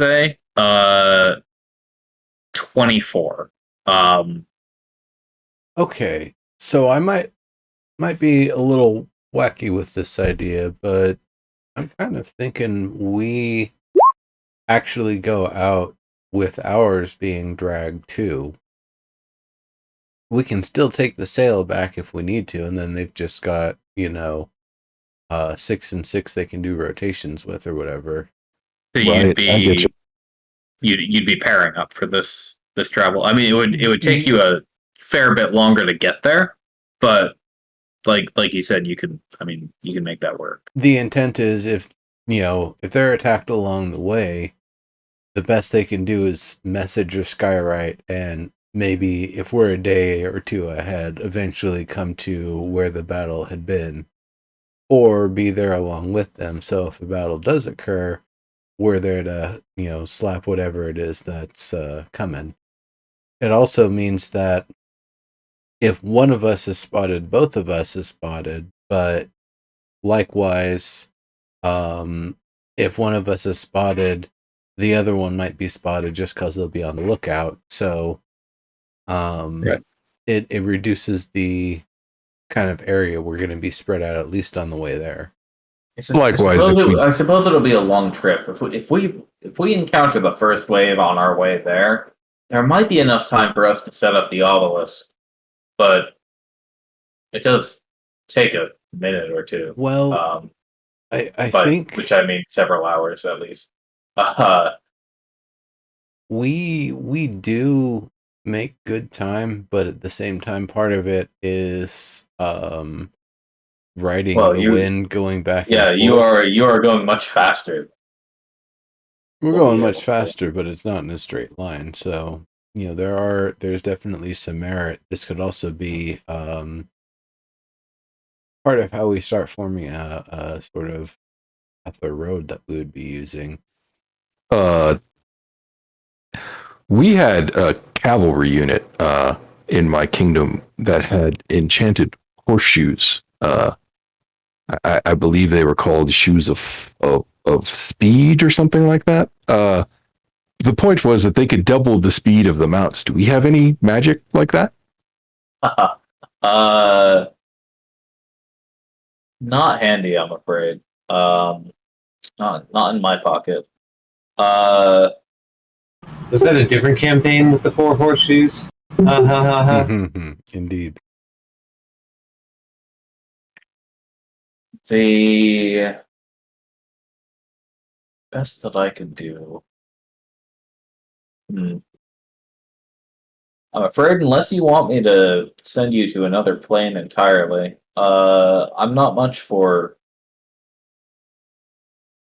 traveling long distances in the wilderness. That's never been my That very much sounds like the long way. specialty. No, yes. We may be cutting it close here based on the distance you described.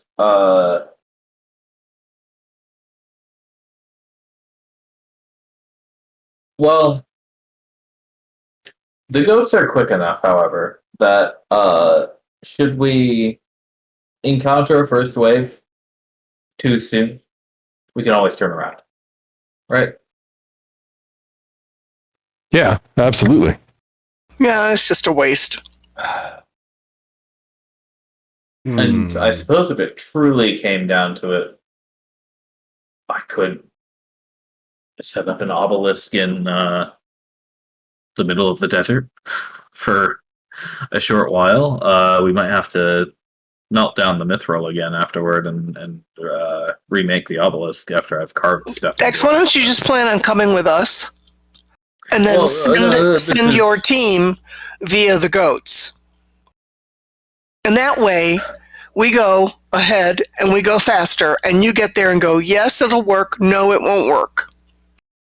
Then we skywrite to the team, say, come, don't come. Well, what if the team gets attacked? Is this team a bunch of, nobodies? They can't do anything? Can't they use the goats and get the hell out of there? I mean, they're pretty slow. I mean, you've described. I haven't met him, but you described this draconic man as being able to fly quite quickly. Yeah, he probably would be able to just wipe an entire group out without much effort. They don't have. Okay. Yeah, that's actually what I liked about the plan to go in tandem with the team is that if we do get attacked, all of our heavy hitters are there. Okay. All right. Yep. Still trying to think of what we can do to increase the speed, though. Well, how long did it take you to get there? 3 days. That's our fastest, if I recall. 3 days, and then a fourth on foot. But right, you described that you wandered the area for a time. So maybe if you were at full speed, you could perhaps make it in 3 days.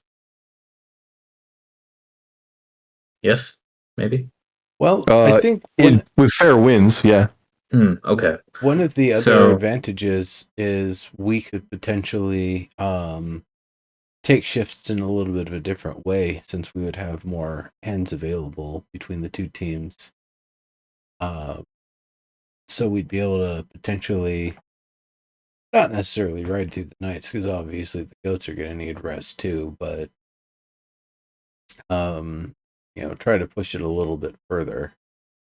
Not quite forced march, but a little rougher than the usual routine to be able to make more distance.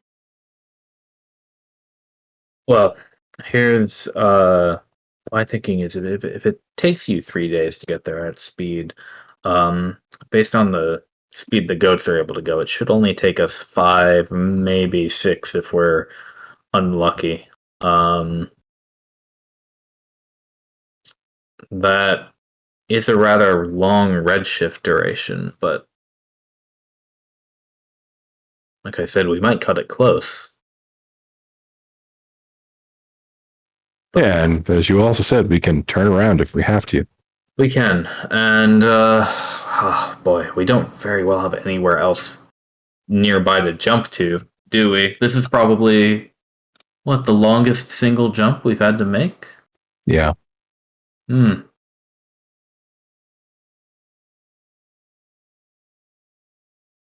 That's funny. I remember setting up the first obelisk in Fort Maricus. I wasn't even totally sure it would work.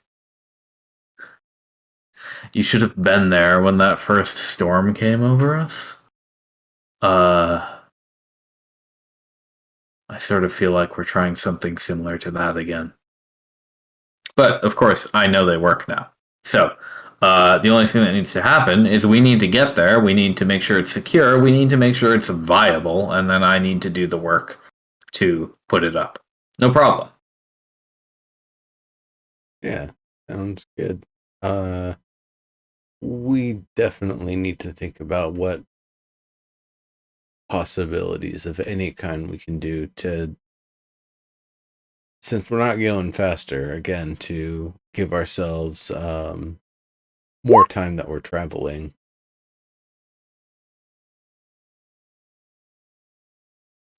That might help a little bit there, Malar. Yeah, there's things we can do to try to make it easier.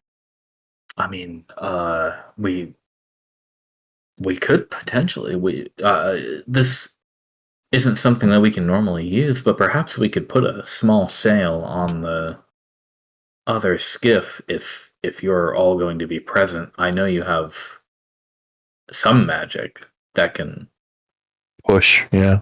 push it along a little. Yeah, that's I wild shape just to get us up into the air and at speed.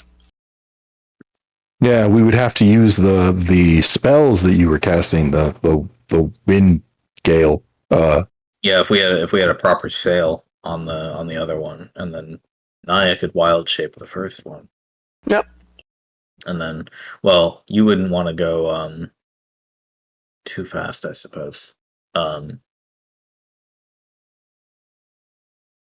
But if we were able to catch some wind, it could speed us up a little bit and help the goats along if we're not going too fast. Oh, maybe. Yeah, I mean, even if all it does is lighten the skiff a little by letting it, sit up on the sand, it might speed us up some. Well, it's a bit sloppy, but what do you think, Lisa?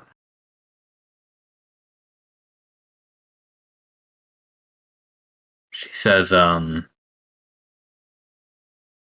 unless there's some ruin or castle we're gonna find out there that we can use instead of this one close by, we're gonna have to make that trip eventually. Let's do it. Let's get it secure. And if it takes us a couple tries to do it, whatever.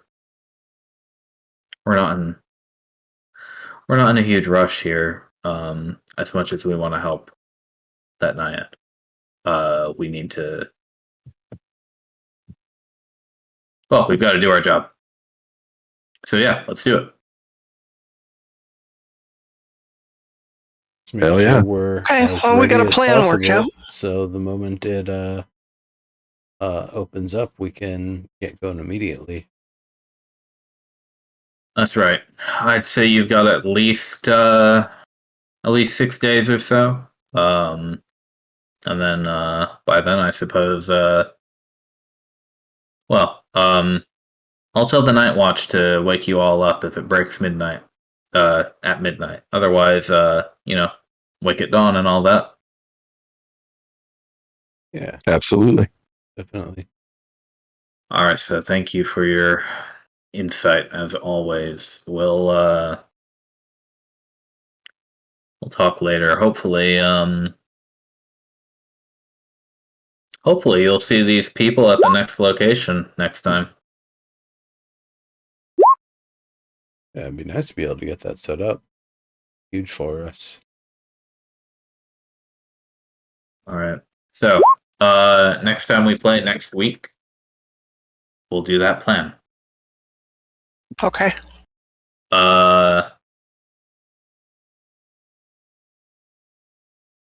Hey Nimbus, do you want to cast Contact Other Plane?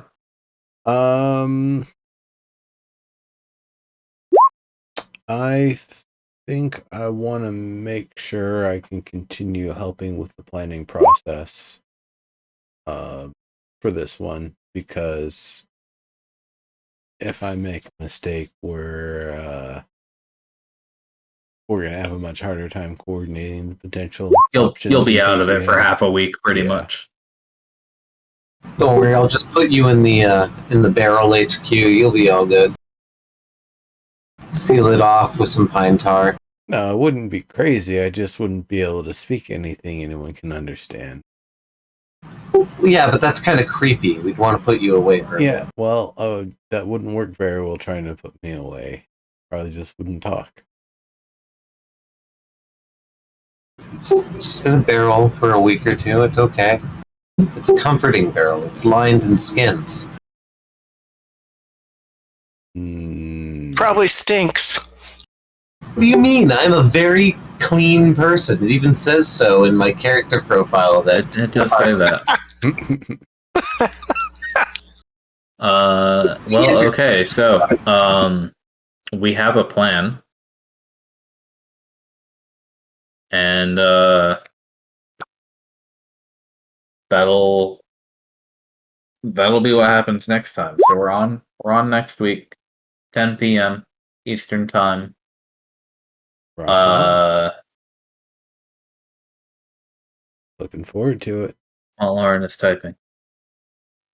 Oh yeah, I was just saying that over the downtime, I'm going to put that proposal together for the. They actually go with the team to install an obelisk. Fascinating. Well, I mean, I've been trying to propagate colonies and colonial sort of stuff to happen. So, I mean, perfect.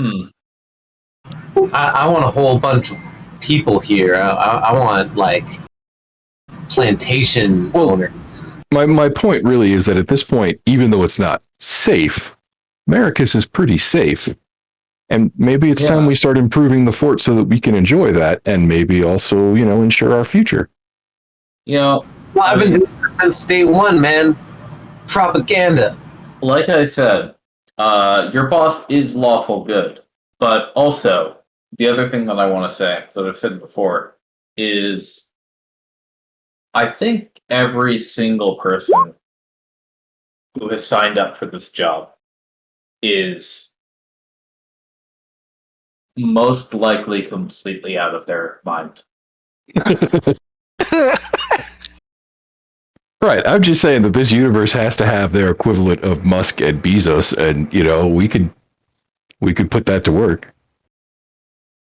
And I mean, places suck. People want change and new opportunities. And there are plenty of people out there who are as crazy as we are who want to check it out. I mean, if you think about how many millionaires and billionaires there are that are willing to go to Mars. Crazy as you are, they're probably already here, your coworkers. Well, right. I'm thinking about the ultra rich who don't actually want to risk themselves, but want to be known as people who risk. Yeah, see that's the bent that I was going to go on. We could be the Everest of this world if we put it together, right? Yeah, exactly. I mean, my guild could probably word it correctly. Maybe even send in some of those deaditors here. Yeah, some of the most trustworthy ones. I'm just saying that we do something simple. Like I said, we set up a hotel, a bathhouse, and we take them on a little tour from, Maricus to Orvis and back, right? All nice and relatively safe.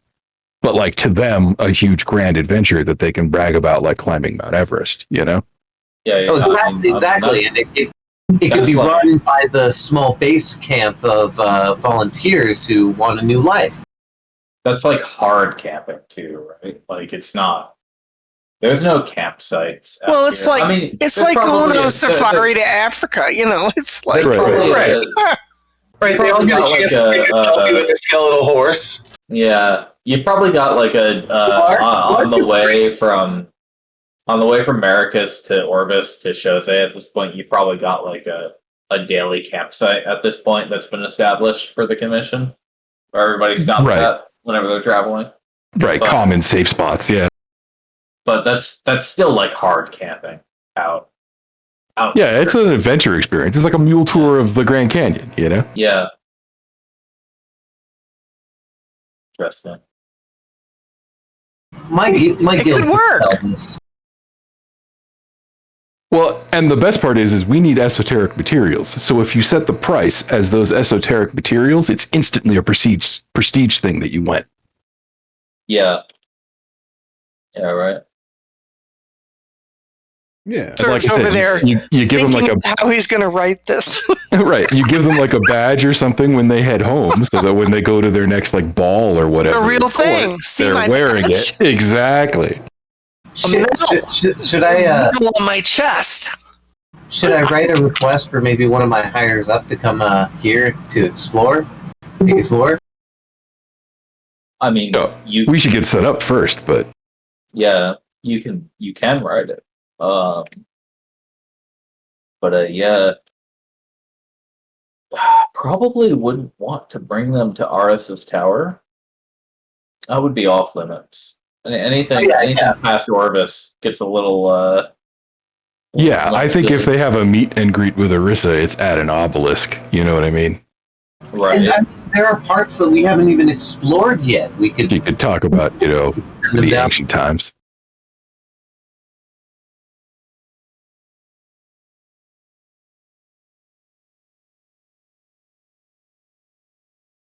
And if you guys succeed in your mission, this is a limited time deal. Right? The Redshift could end. That's right. Hopefully. But we've talked about this. But they would be helping with that effort themselves just by showing up and paying the price. Yeah, no. That's what I'm saying. Like nobody else would be able to get it after them if they are Right, super were exclusive. Super lucky exclusive. to get With it an element of danger. while it was. Well, this is partially what I've been trying to sell with the whole colonialism. That Are you going to You try move in to now you get prime real estate while we succeed, and we'll remember those who helped us. Are you going to try to have your boss model for the pamphlet so that you can like write down like look at what dangers await? Absolutely. Well, and I think that we want to get the whole cast of crazies like pampered through the imagery. You don't think I've already done that? We need a group shot, though. I haven't been able to get them all in a group. Not Right. since one. Right, a Who else do portrait you of have all of who's us at shifted? Maricus. Who else do you have who's shifted and still looks like a person? Yeah, well, the closest would be Ruby, right? No, he's fine. He's fully cured. Oh yeah, shit. Well, no, I mean, I like pictures of Brigadier are really easy,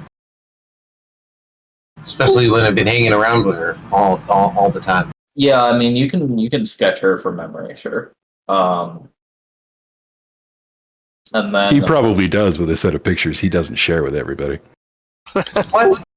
I am a gentleman. he's a That's why you gentleman. don't share them. You're so bad. Van is actually well known around the Empire. Oh, a picture of Van and us. But like having him on the pamphlet would be like it's that weird guy that they have, that freaky eyeball thing that they have up at the Capitol. What's he doing there? What if he's holding like a cigar and a martini or something? And then Decus's image would bring all the eggheads who are like bored of school and want like that sense of adventure or like. Well, what you need to know about Dex is he was a buffoon at his academy until he invented the obelisks. Buffoon like class clown or buffoon like idiot?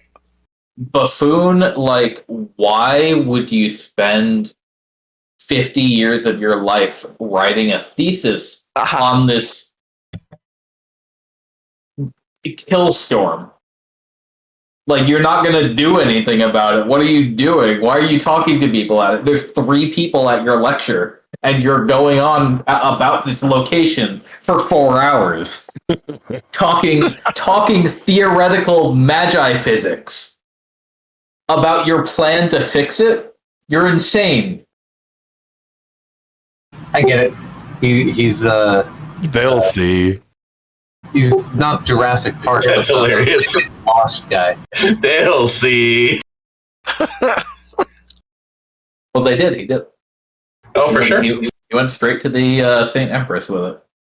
No, that's exactly why his image on the front page would bring all the eggheads. It's all like the young students, particularly the naive ones, The rebellious one. Colonize here.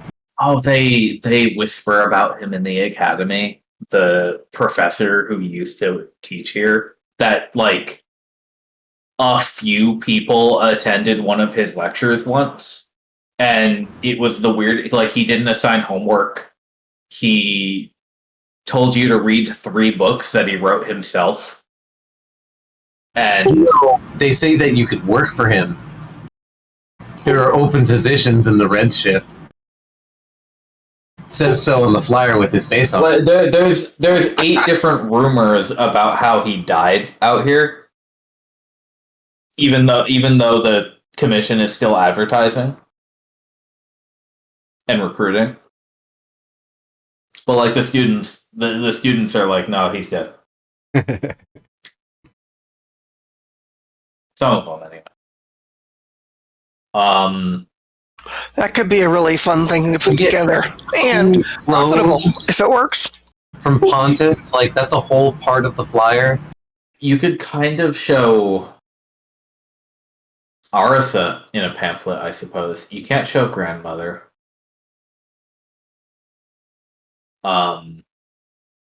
You can't show the children. The Brigadier would never allow that. And that's fine. We shouldn't be exploiting children. Right. I mean, and technically they're not, the expedition's people anyway, right? Yeah. They're our friends. Yeah. But the Grandmother's Grove and the creatures in it are still, a secret. Right. Private, if nothing else, yeah.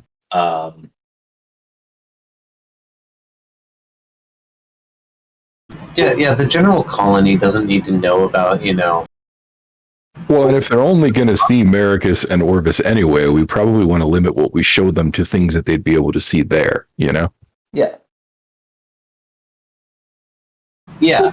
Who's going to end up doing the tour guide thing to take these folks on a tour for how many days are they going to be here?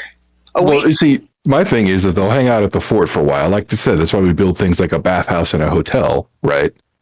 And then they'll ride with supplies from Maricus to Orbis and then back, and then that's their tour, Yeah. Oh, and then they get back on the boat. Another part of the tour would be for those magic types, giving you a chance at summoning a familiar and seeing what sort of, wild shifted sort of familiar they get. Yeah, Oh, hell. probably put Badath in. Well, I have a question then for Serb. Like, how common is magic in the Empire? I mean, does the ordinary person have any idea what it's like to see shapeshifting? You could find a wizard or level 1 wizard or level 0.5 wizard every 1 in 10,000 people or so. Right. So this would be like Introduction to Magic 101. And there are 10 different types. Here you go.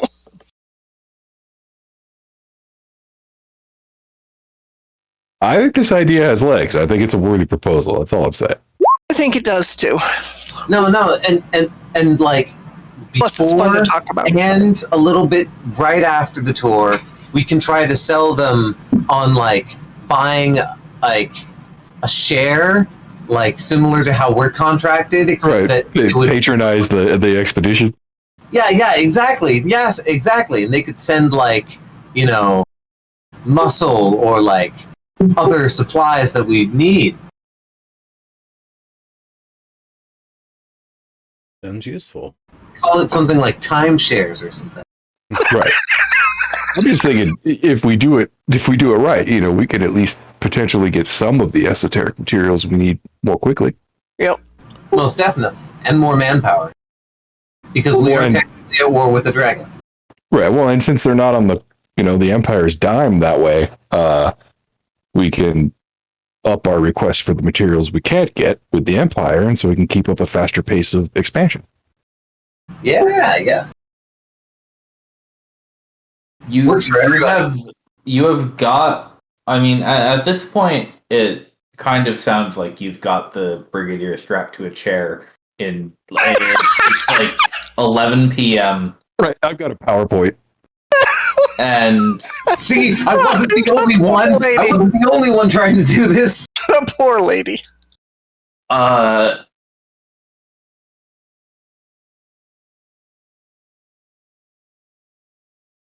Too funny. Like there's a desperate want to say no, but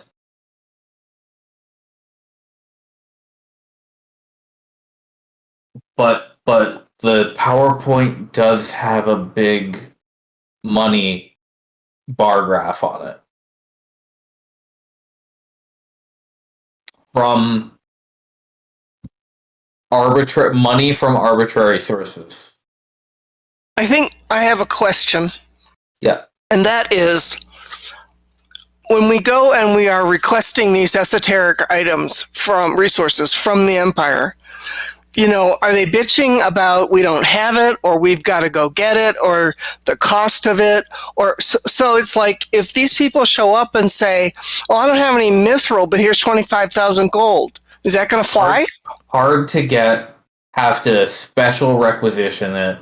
Have to ship it from places far away. Okay. In this case, it's pretty much all coming from the West Coast, which is a long, long way. And if you're shipping that much mithril, it's probably going over water instead of land, which means they're going all the way around the south tip of the continent. Yeah, I mean, we need to reforge it anyway, so we could just take it an ingot at a time as a ticket, right? Will that fly? Will that work? Smithy could do it up if you had enough. Yeah. Okay. I mean, it doesn't necessarily always come fully obelisk built. Dex does some work to it, right? Right.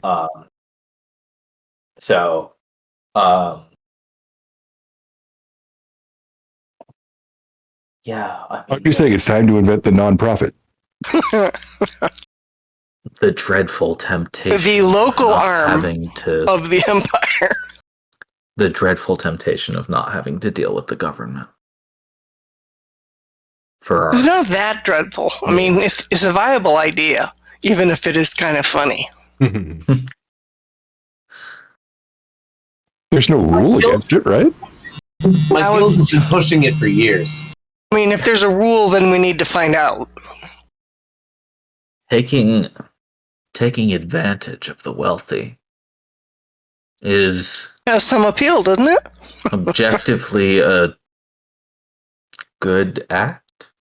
Well, the way I see it, you're only taking advantage of them in the sense that you're giving them the opportunity to spend the wealth the way they want it spent. Otherwise, they wouldn't give it to you, right?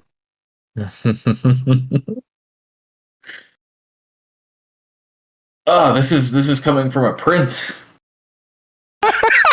True. And my best business partner. Too funny. That's some funny shit. Prince. I like it.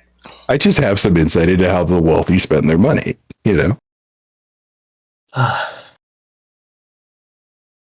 Well, I suppose giving the PowerPoint is how you spend most of your time. So these discussions occur. We'll play next week. Sounds good. Thanks for the session, man. Good stuff. Thanks, man. Thanks for all the work you're going to do, Serb. You're welcome. I'm happy to help you with spells as well. Please at me anytime if you find a spell you are confused about, and I will let you know. But I think we covered most of them. So Okay. Yeah. Next week we will continue to play 5th edition. Okie dokie. Rock on. Yeah. All right. Thank you. Bye, everyone. And stream. Good night. very much. Rest well.